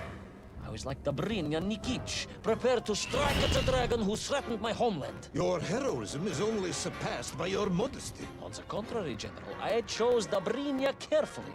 Like him, I am a simple peasant. It was fate that chose me to descend to the Earth's core. It was General Kumanin who chose you to descend to the Earth's core. But don't let that get in the way of your story. Well then, award General Polkovnik Kamanin the highest medal in the world. He already has several of those. I cannot take credit for his wisdom in sending me.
was once a rocket drill ship, built to burrow into the Earth, was now a mighty vessel, repurposed to blast off into the skies.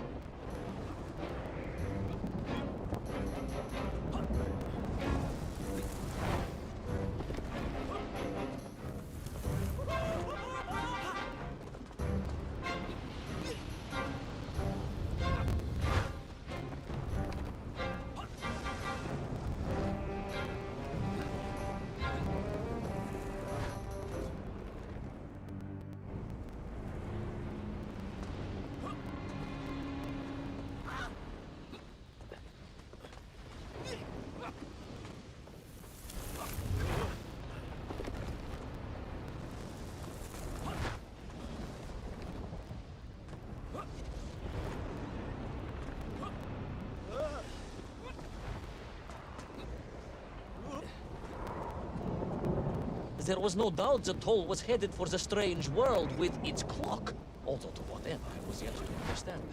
But there was no time to consider, no time for questions.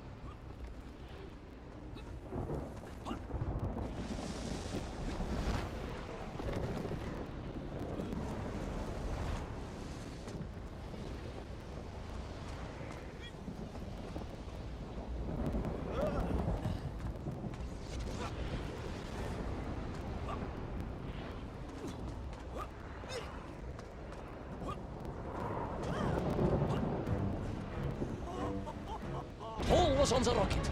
Little Orpheus was on the rocket. And wherever they were headed, I must head there too, to thwart his plans, recover my drill, and save the world!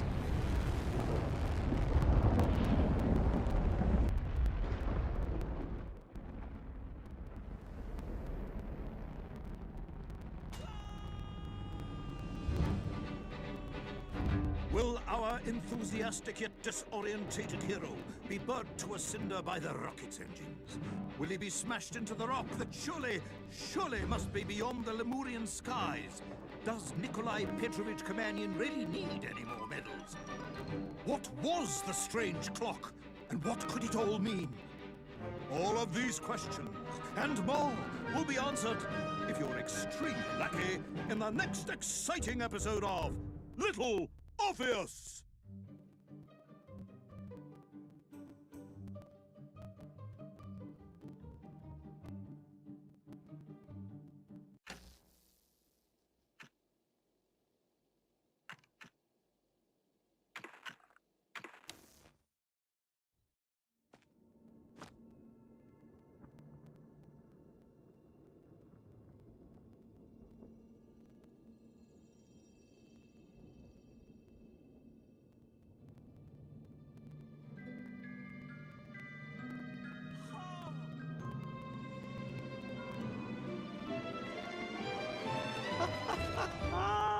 Laika!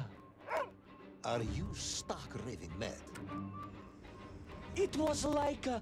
I am sure of it! That spirited little dog saved me! Laika saved you in her little space machine. I believe the correct term is capsule, General. Don't push your luck any further, Ivan Ivanovich. I fear it might snap. Oh, my apologies, General.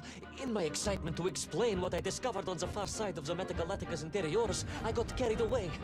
And it happened like this.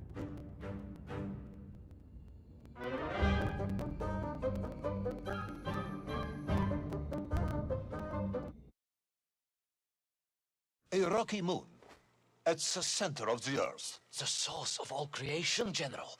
A place where time flowed like rivers, and boulders of raw matter rained like comets upon the cratered rock. Another miraculous escape from death. Another happy accident. It was no accident, General.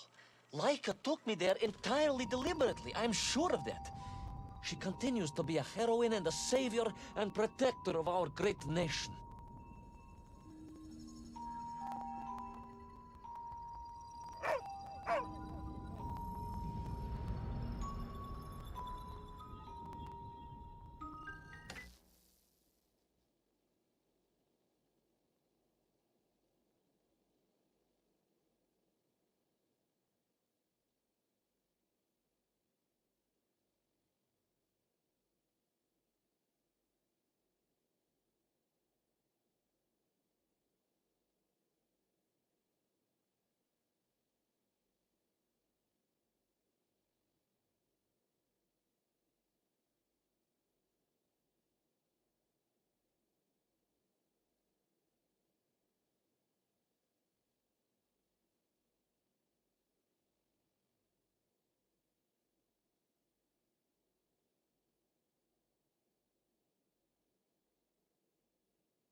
Laika died in orbit. No, General, she did not. She's very much alive and happy, and currently living several miles below our feet. Laika is dead, Ivan. She most certainly is not, General. This is the real world, Tovarish. A world where you did not go to the center of the Earth, and Laika died in orbit. In my world, General, Laika is still alive. A better world, some may argue. Very well. I will live in your world for a while longer, but time is running out. Ah, yes, time, General. I was just coming to that.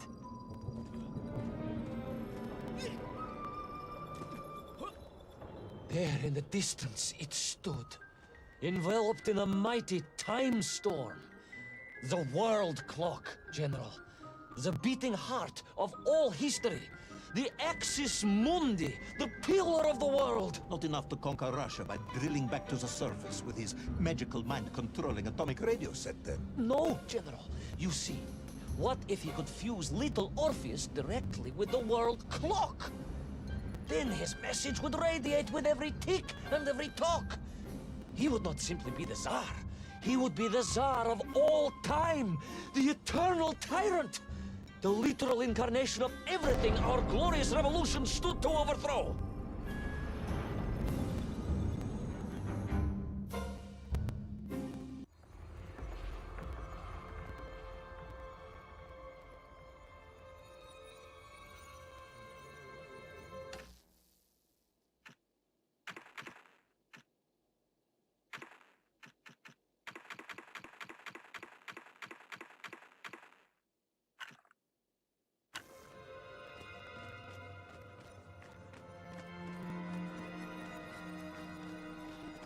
Sonikiv! Uncanny, General.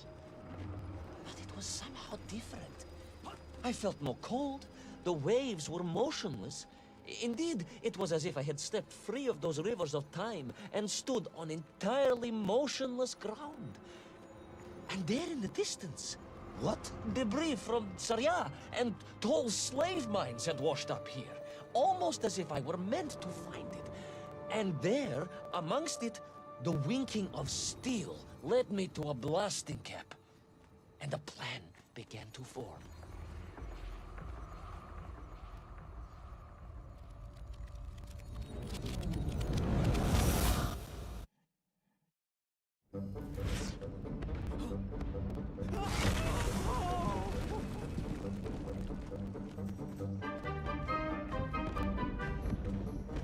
The terrain was ferocious. Explosive eruptions of fire and heat. Thunderous emissions. The terrain was ferocious. Explosive eruptions of fire and heat.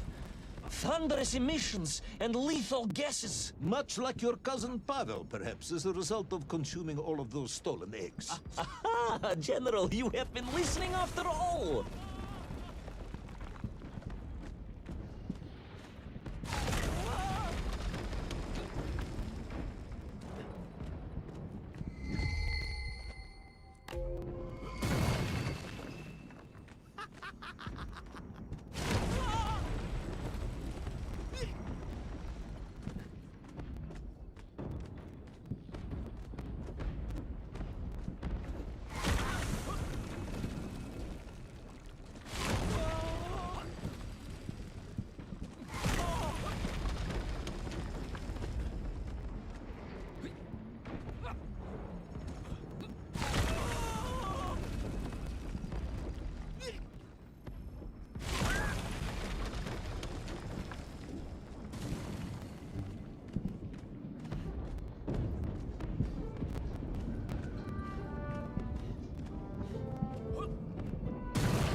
Agartha again?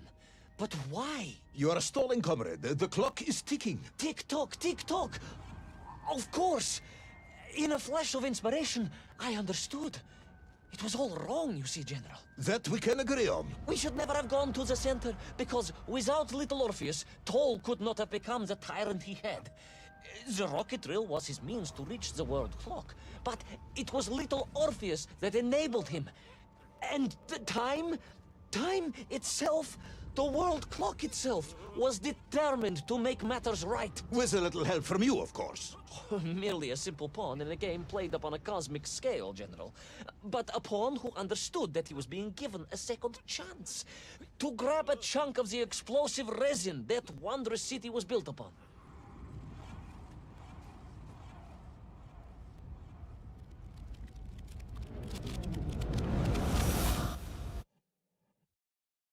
And I was back. The mighty river of time roared past me, carrying the weight of the whole of history with it. Even...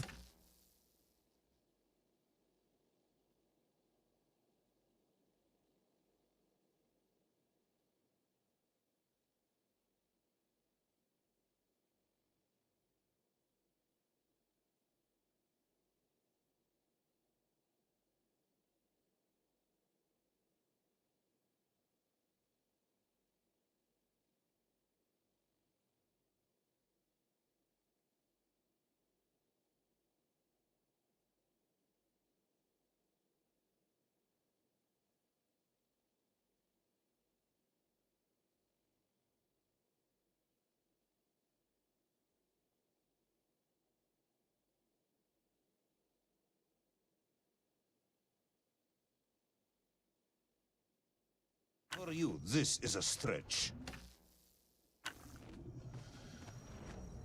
Our time is almost up. I have to submit my report. And I was back. The mighty river of time roared past me, carrying the weight of the whole of history with it. Even for you, this is a stretch. Our time is almost up. I have to submit my report within the hour. Time, General. Time was nearly up indeed. That ancient and magical river that carried me along was surely moving inevitably towards some kind of end.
Enough. No more Privalov. No more stories. No more lost worlds and space dogs. I'm full of it.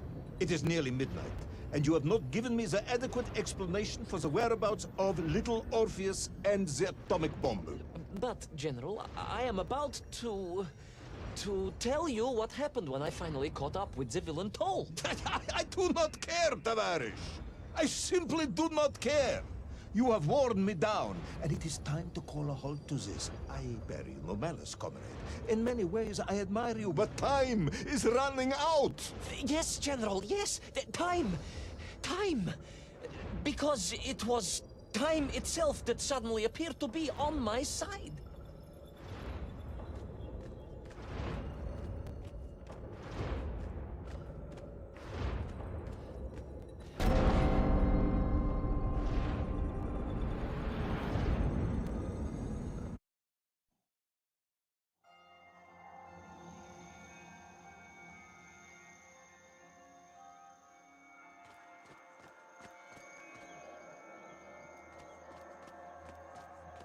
Perhaps the world clock was so impressed with your egg-wearing antics it decided to return you to Plutonia for a second attempt. I would strongly suggest you cut to the chase. The chase, yes. The pursuit of tall and little Orpheus. I stood there with the resin fragment in one hand and the blasting cap in the other, and then, just like that, a clock began to ring. The world clock? No, General, an alarm clock. My Slava alarm clock, in fact, given to me by Auntie Marsha. The one who married the beef investigator. The very same. And the moment I saw that clock, I knew what I had to do.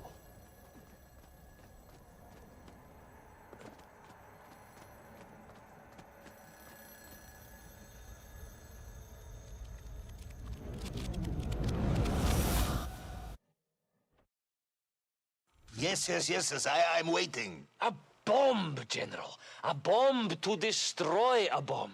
So, you decided to build a bomb, eh? A bomb to destroy little Orpheus. It was a simple plan, really, General. Yes, you are very fond of your simple plans.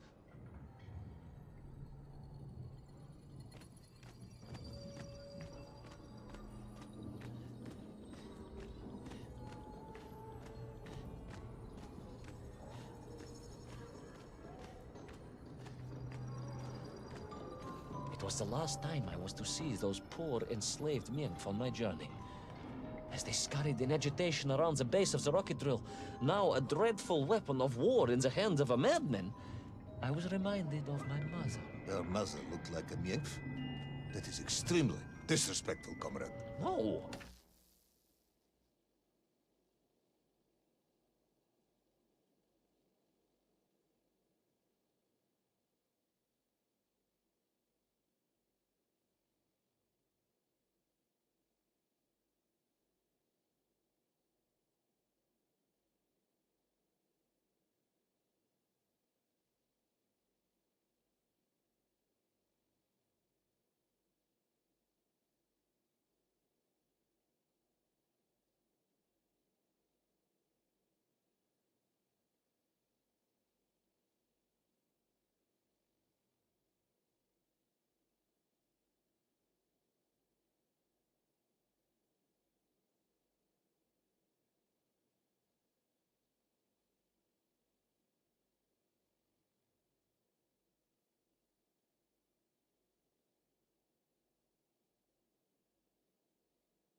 I meant I was raised by my mother from an early age, of course.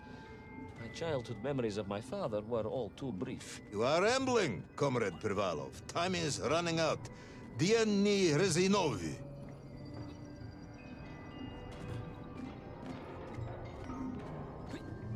Time will run out for us all, General, will it not? And it ran out for my father on the shores of Volga. Your father fought at Stalingrad? He did, General. So did I. Well, so you see, General. Perhaps we are just the same, you and I. Perhaps we are all just Menkf in the end.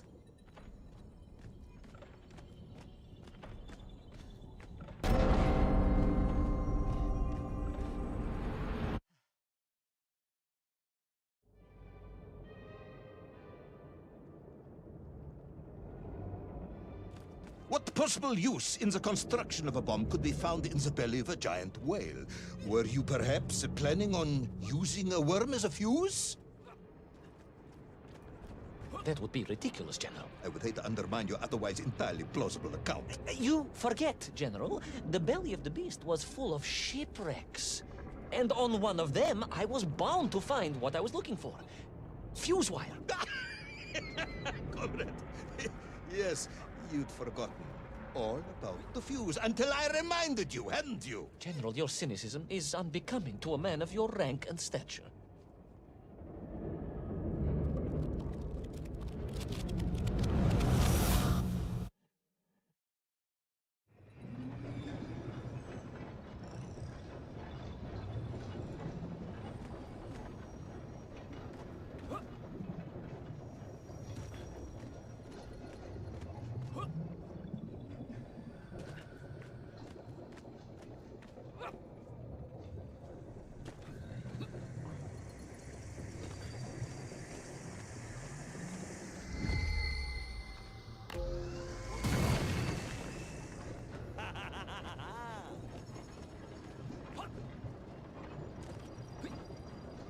The clock was now ticking, General. Literally.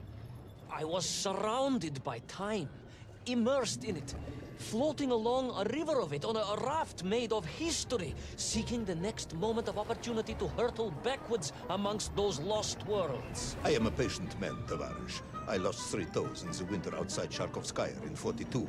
A drunken dentist removed 2 frostbitten toes and 1 perfectly healthy one. You may therefore consider me a man blessed with an uncommon level of endurance for discomfort. I hate visiting the dentist.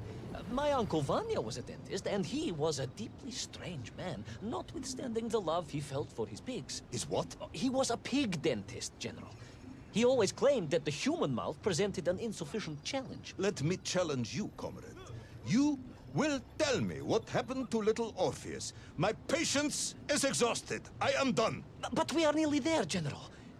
The world clock was shortly to strike again and transport me... Well, who could guess where?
And so to the ocean floor, and that strange submerged city, and those poor lost vessels.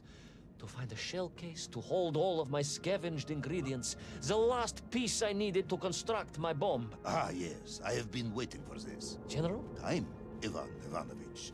Whilst you have rambled on and on about it, I have simply bided mine. I am a patient man, as I have said. Yes, I don't feel I paid enough attention to the story about your toes. Do you have specially made shoes? Enough!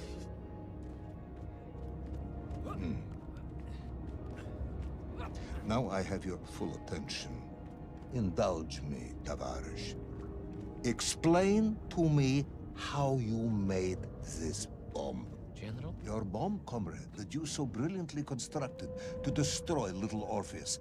Tell me how you made it.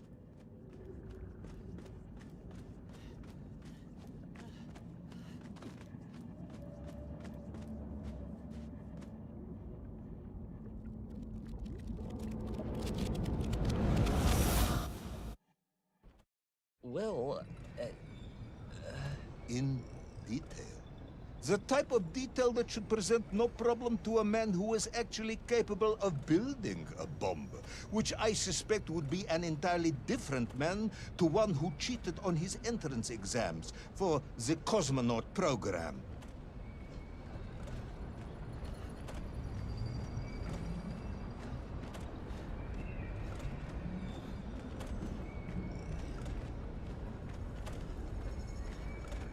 You are uncharacteristically silent, comrade. Cat got your tongue? if I may, General, perhaps just a minute or two to gather my thoughts? There are precious few minutes left. We have reached our conclusion, I think.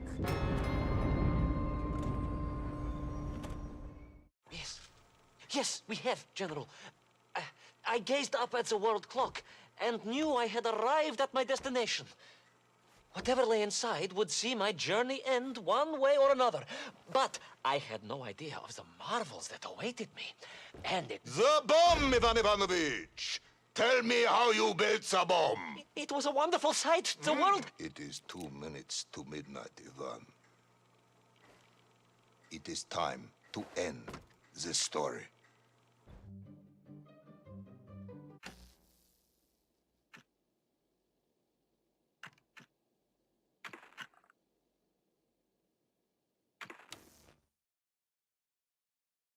Let us recap. 3 years ago, you were sent to the center of the Earth as part of a top-secret mission to ensure the delivery of little Orpheus, an atomic-powered capsule. You promptly vanished until you casually wandered up to Molodiyozhnaya station 3 years later, claiming to have saved the world but lost little Orpheus in the process. Is this correct? Yes, General, it is, but... You are charged with many, many crimes against the state, including desertion, lying to a superior officer, and sedition. Any one of these charges bears the punishment of execution by firing squad.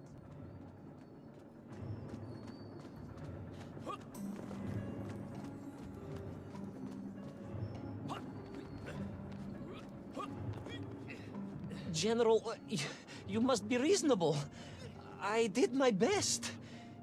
It's all true, I swear. I swear upon the lives of my family. Oh, do you? Auntie Marcia and Uncle Vanya, the traveling tinker and the pig dentist, or perhaps Cousin Pavel, the criminal mastermind with the unhealthy taste for eggs. How stupid do you think I am, Comrade Devalov?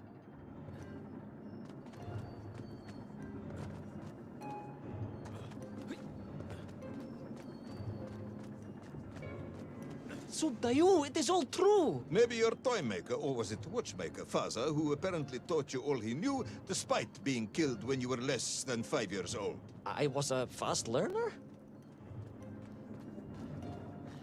You have precisely 1 minute to convince me not to summon the guards, and have you shot on the spot. A minute? A lifetime. It's all I need, General.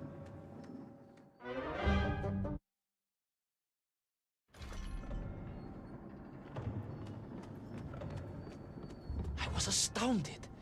My father, I told you, I think I told you, he was a toy maker, and he often played with clockwork parts. Tavarish. But this made all those...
Childhood wonders pale into insignificance.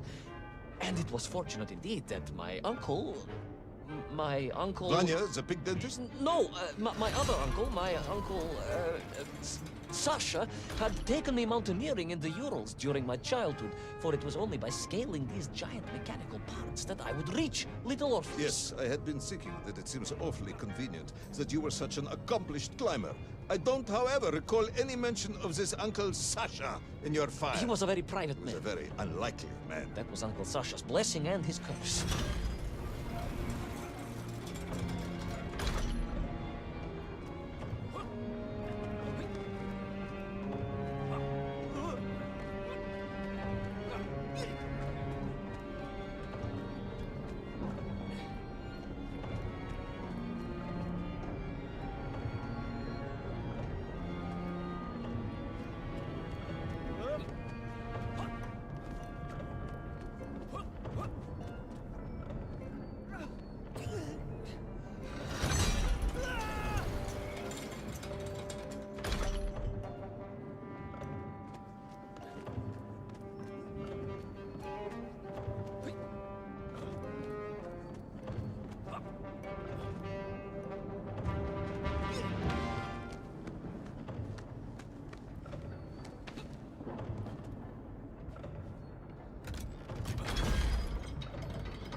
Those great wheels and cogs clashed and boomed.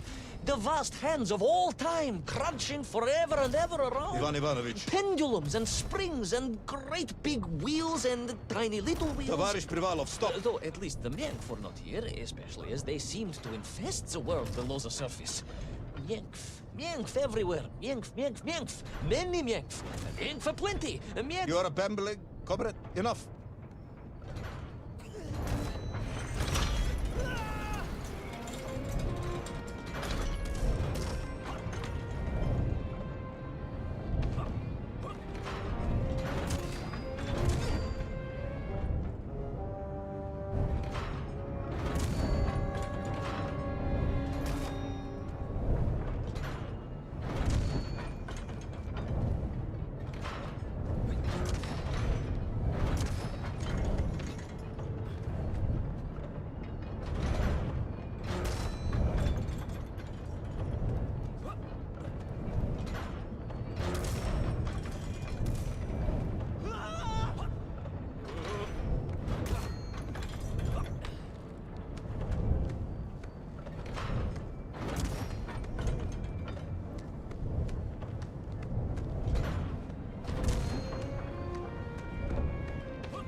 But where was Toll? Aha! High above. On the clock face, perhaps. With his radios and his crystals. If I could just reach him, I could use the bomb. There is... But where was Toll? Aha! High above. On the clock face, perhaps. With his radios and his crystals. If I could just reach him, I could use the bomb. There is no bomb. You have no idea how to make a bomb. You have no idea about how to do anything one might actually expect of a cosmonaut. The bomb? Ivan Ivanovich! General? Time is up.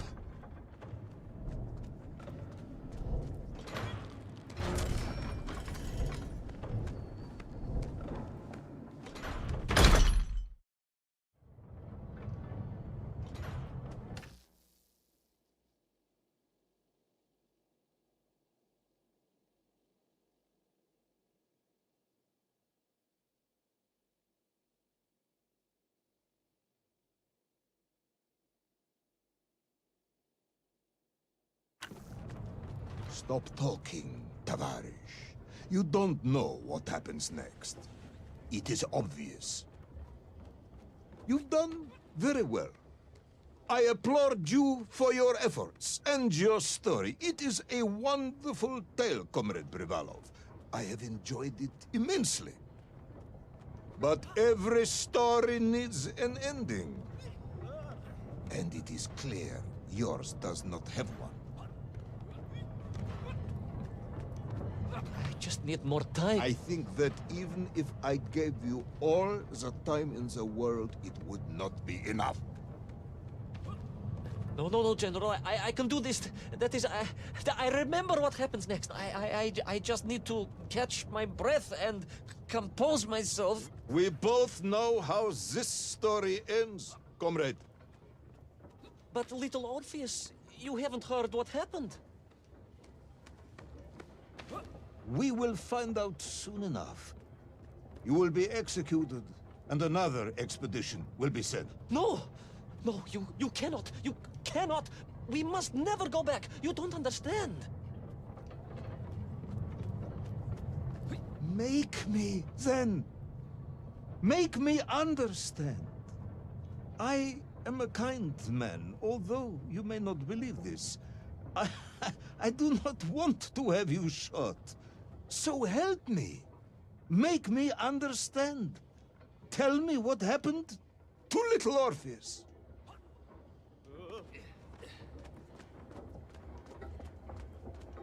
It was... Ivan Ivanovich? It was...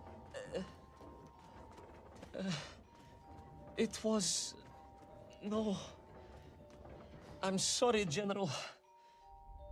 I'm sorry, I have no idea. You are right. I simply cannot think what happened next. It's just... a blank, General. There's nothing there. I am very tired, you see. Comrade Privalov. Ivan. You're right. It's over, General. Perhaps you would be so kind as to write to my mother for me. Of course I will. You are a kind man, as you have said. And, General, Yes, Ivan. was it a good story? Oh, yes. It was an excellent story. Thank you, General. I am just sorry I couldn't give you an ending.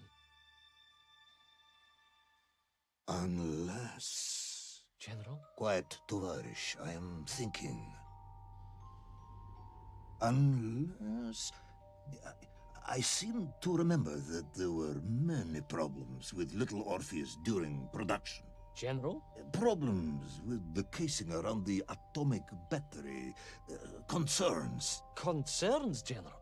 Yes, concerns. Unlikely though that might be. Yeah, it seems if I remember that it failed to secure properly. A sharp blow could spring the hatch and expose the fragile casing of the bomb to any would-be vandal. I'm not sure I follow. A resourceful yet forgetful hero might, one would think, take advantage of that fact. But how, General? Where would I find something to strike it with? The son of a watchmaker would easily find something within a giant clock mechanism that resembled a hammer, surely. A hammer? Why, yes, General. I do remember now. I grasped the hammer-shaped thingamabob. Let's just agree it was a hammer, Ivan. Yes, of course. Let's do that. I recovered my senses, shook my head, and looked about me. In my distracted stupor, I had climbed further up the tower than I ever thought possible. In front of me was the clock face, and I gazed out through it at the sheer expanse of history. And I knew whatever happened next... The hand of destiny had fallen upon your shoulder. Yes, it had. And what an extraordinary hand it was.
And so, Toll was defeated. Little Orpheus destroyed, the bomb lost forever. Not just that, General. In that moment, time sprung back to its proper shape, and I found myself once more in Plutonia, as the start of my journey. But the wound in the interior sky was gone. The drill was gone. It was as if I had never been here. And they were nymph, free and happy, without the tyranny of Toll, free to pursue their simple lives. But we can never go back? Never, General. One drill, one metal sphere, one lone cosmonaut was nearly enough to destroy time and unleash the tyrant Toll upon our world. Who would think an innocuous beeping radio housed in a ball of metal could change the world so dramatically? Who indeed? But tell me, what of you? And what of your return to the surface? I stayed amongst the Mienk for as long as I could. But I came to realize they had begun to worship me as a king. No, General. I am a good socialist and could not allow this workers' paradise to become corrupted. And so I left that wonderful land for the last time. And then? And then I walked. For 2 years I wandered, always looking for a way home, through lands and worlds almost beyond imagination. Until one day, I emerged, blinking into sunlight, and realized I was home. Until one day I emerged, just like that? You just found your way back to the surface? Well, General, it was a little more complicated than that. There were great obstacles to overcome, and terrible challenges to face, and incredible lands to explore. Enough, Ivan. Little Orpheus is lost forever. The interior is sealed. You have returned with a story of socialism, triumphing over incredible odds. It is, as I said, enough for one night. Enough for my report, at least. General, if I may... Comrade Ivan Ivanovich Privalov, you are found guilty of all charges brought against you and sentenced to execution by firing squad. However, having listened to your story, I believe you are quite mad. In other words, I find your madness guilty, not you. And we cannot execute madness. And indeed, there are lessons to be learned, even in the depths of this madness. Perhaps the Americans were right to send the chimp after all. So, General? Get out of my sight, Ivan. Go home. Enjoy a state pension as a madman. Just make sure I never see you again. Yes, General. Of course, General. Anything you say. I shall be small and quiet and live a life without excitement and... Out! Until one day I just emerged. Oh, very good, Tavarish. Very good indeed.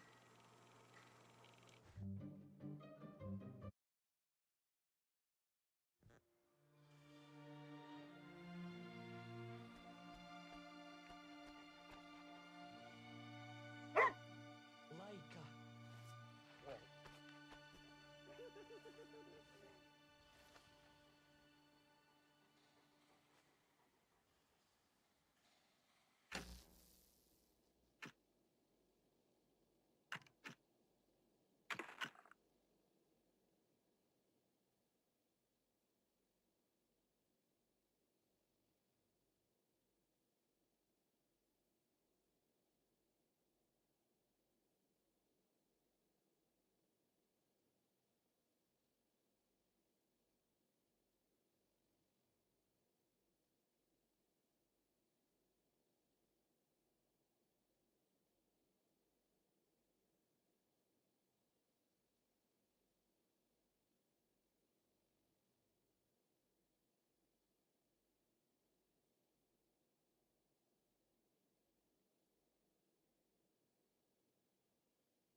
Who's the best space dog?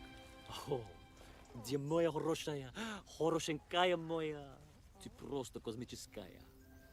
Eh? Who's the best hairy cosmonaut? It is indeed a lovely sunset, and it reminds me of the skies of Peru. I didn't? I never told you about the wonderful Sky City? Well, it was an extraordinary place, but one filled with dangers. Well, it might have been simple for you to cross it, but you were in a space capsule. I had to rely on my own 2 feet, my noshki. Feet which, I might add, had just crossed the interior, beaten the villain Toll, and helped inspire the Myank to a workers' revolution. Oh, that's all very easy for you to say, but your idea of civilized behavior is licking your own bottom in public. No. My adventures above the clouds were filled with untold dangers, death-defying escapes, and some really quite extraordinarily large Bielorybitsa. And it happened like this. Weeks had...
passed since I left Plutonia, and one evening, exhausted, I simply fell asleep at the foot of a strange windmill.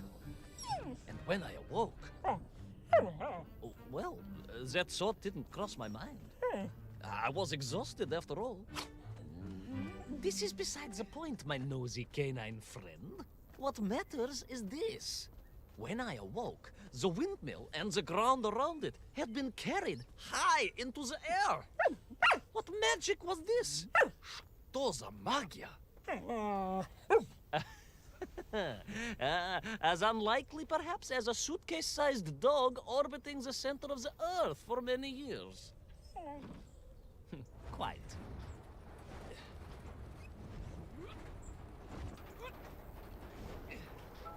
Quick as a flash, Kakmonia, my training leapt into play, and I began to paddle the strange contraption through the clouds in search of answers. It is entirely possible that a miller who owns a windmill capable of levitating high into the air may also own a flying machine. Oh, now you're just being silly. May I continue my recounting of how I sailed over the sky gardens towards the mystical city of Peru? Oh, I must, my moi ushati drug. I must.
What powerful emanations! What mighty gusts!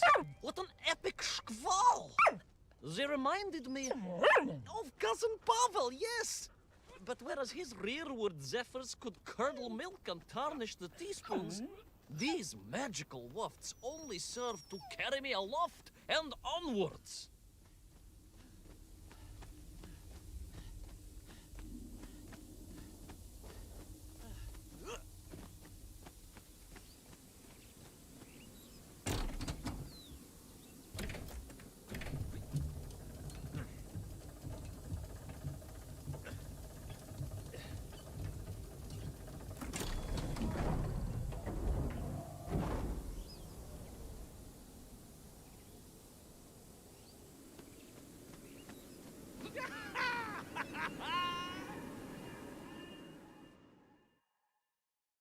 But something was afoot in the gardens of Perun. This horrid muck staining the surfaces and making my nose curl. Yes, it was positively Pavelian in scent. But it did not belong here.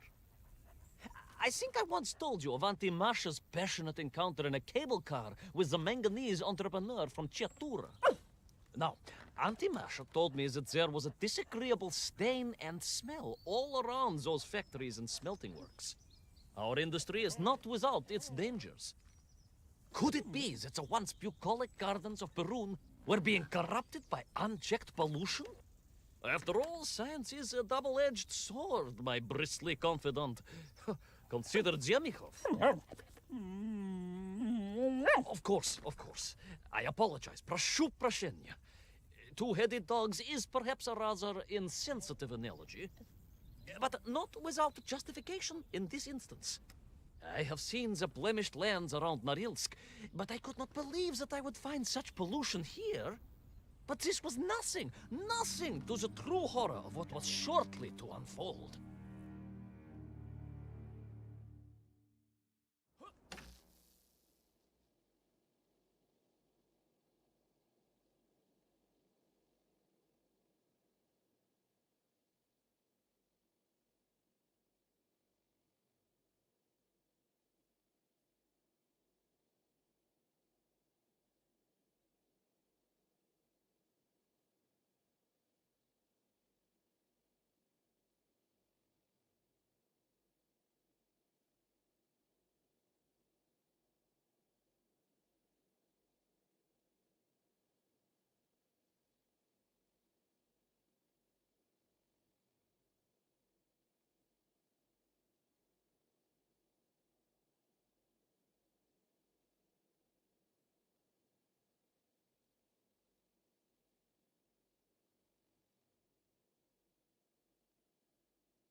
That terrible, straszная machina, spewing its poison into the air, had created a monstrous thing. A being. A malignant spoiler of the noble and pure. And it had taken on the form of its prey. Well, of course. No, конечно, I was the prey. The citizens of Perun had clearly long since fled the evilly sentient smog, but I inadvertently wandered into its lair. Oh, I know. Misfortune seemed to dog... Oh, sorry, I do apologize. To follow my every footstep. But no time to ponder, no time to bemoan the hand that fate had dealt me. No, all that was on my mind was escape, конечно.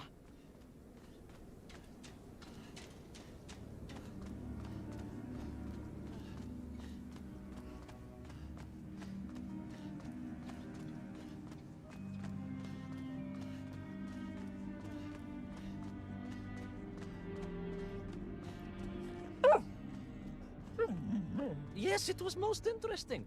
The windmill seemed to be from an earlier age. Perhaps this was a devastating warning of the destructive power of unfettered industrialization.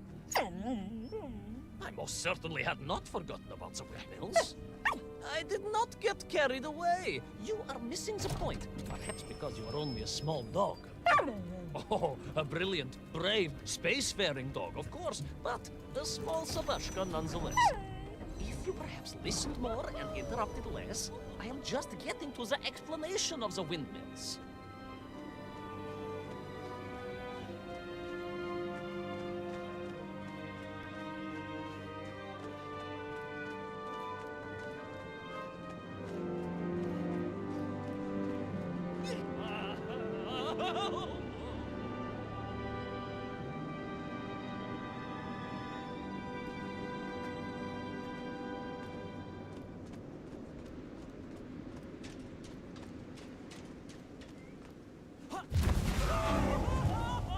My stinking nemesis was back. But more interesting was the change in the city. The windmills were fading out, clearly obsoleted, mothballed, relics. Instead, a sense of an obsession with power was apparent. Vast engines, terrible machines, ever hungry and reliant on the rapid consumption of fuel, the production of toxic fumes and choking gases. Pride, my pushisti compadre, pride, ambitia, ambition, the dark side of science. Zemechov's had too many. Oh, don't be ridiculous, dog. Only a Durak with the intellectual capacity of a ringworm would think windmills are in any way harmful.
Of course, you never had much of a chance to travel.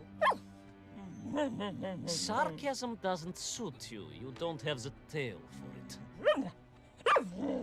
You do, at least, have a tail. Mind you, family gossip maintained that so did Uncle Rabliem. Although it was apparently little more than a stub, and a source of considerable discomfort and social anxiety for him. The question of whether or not Uncle Rabliem wagged his stub is very much off topic. What I am trying to say is that your upbringing on the streets of Moscow meant you never saw the blackened fields of Magnitogorsk. The sacrifices made by the valiant citizens of that industrial heartland, as they drowned in their own blight, even as they powered the state forwards. I was reminded of Magnitogorsk as I wandered through those fields of pipes and foundries. And I wept for the loss of innocence that so often goes hand in hand with progress.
Indeed!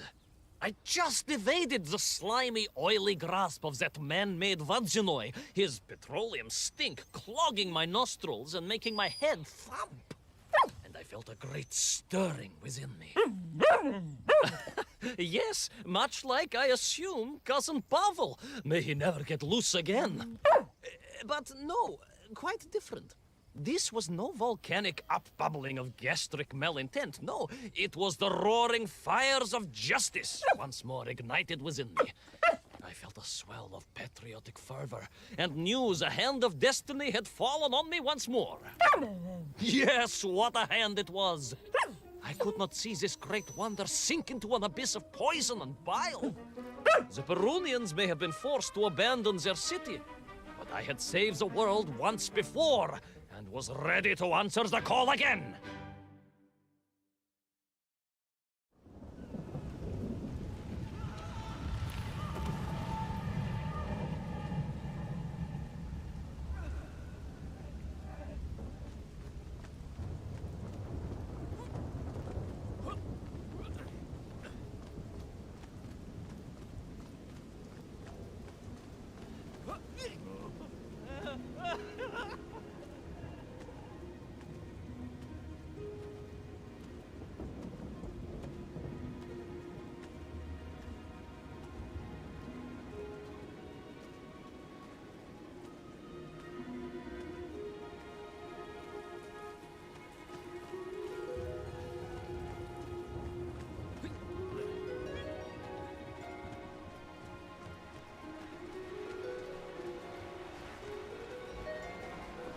What strange metal Bielorybitsa, clearly designed to swim through the air? I was amazed.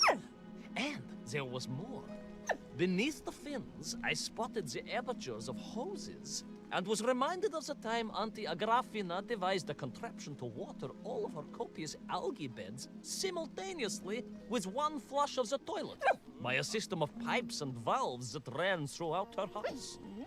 Можно так сказать, in a manner of speaking, yes.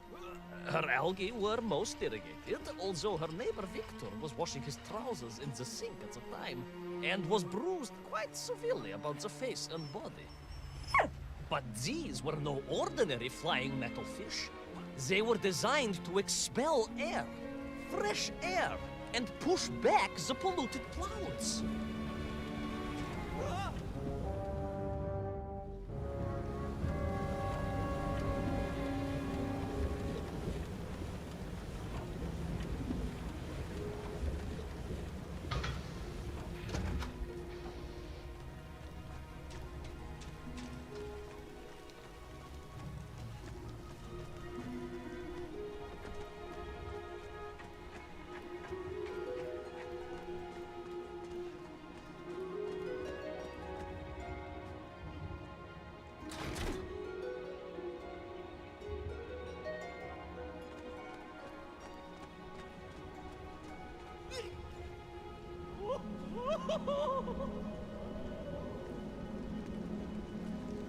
There is, of course, a fine tradition of looking to nature to solve problems of a scientific or military persuasion.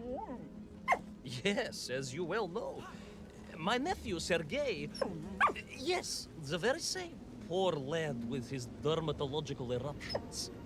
Well, Sergei was stationed recently at Kazachya Buchta, where dolphins...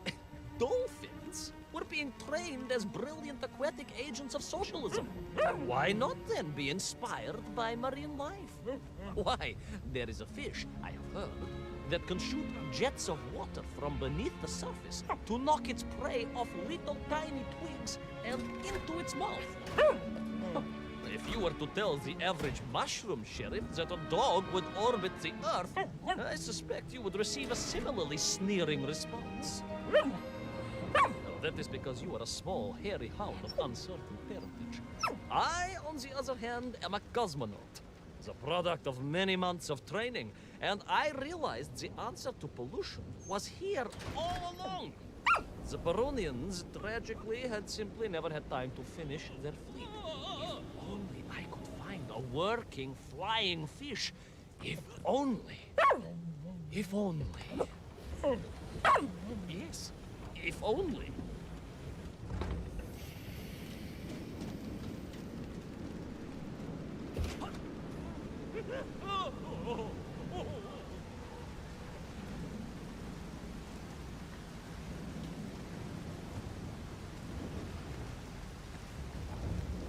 It made perfect sense, of course. The poisonous Tuhata that engulfed Perun was like a nasty cold. And you know what to do with a cold to rid yourself of it.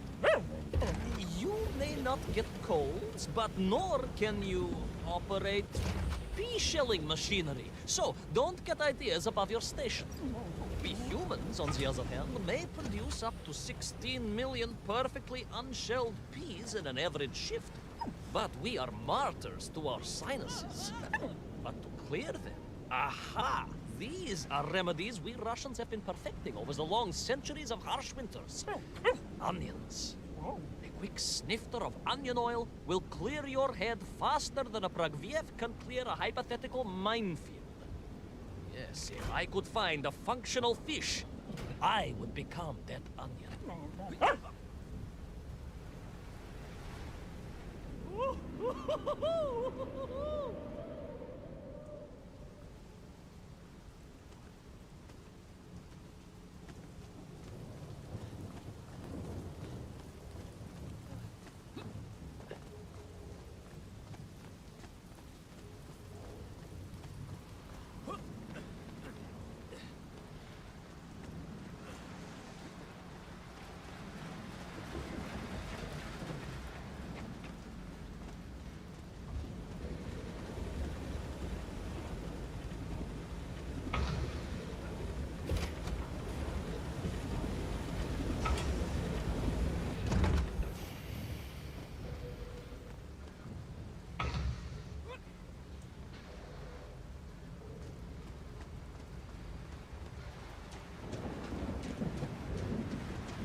Close. I could feel it. Yes, the working fish, the ribka. I could feel I was at the heart of Perun, and my noxious pursuer had renewed its chase with a terrible vigor.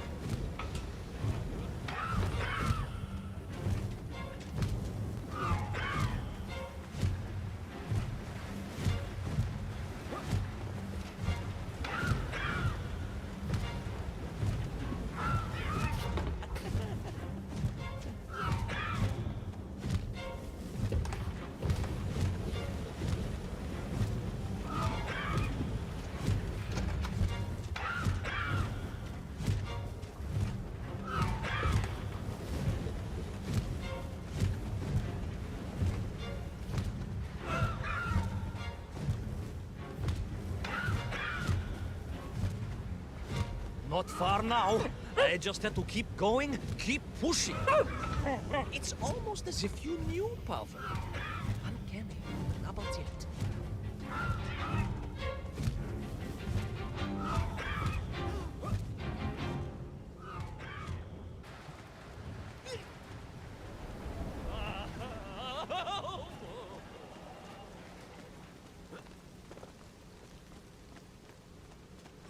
There she was.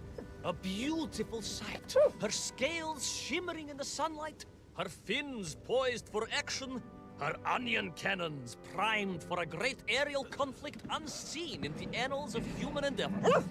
And you are just jealous it was a bigger flying machine than yours. No, Bilious pal. It was time for science to fight back. Yes, my hairy compatriot. Actually, onwards to victory!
was a miracle.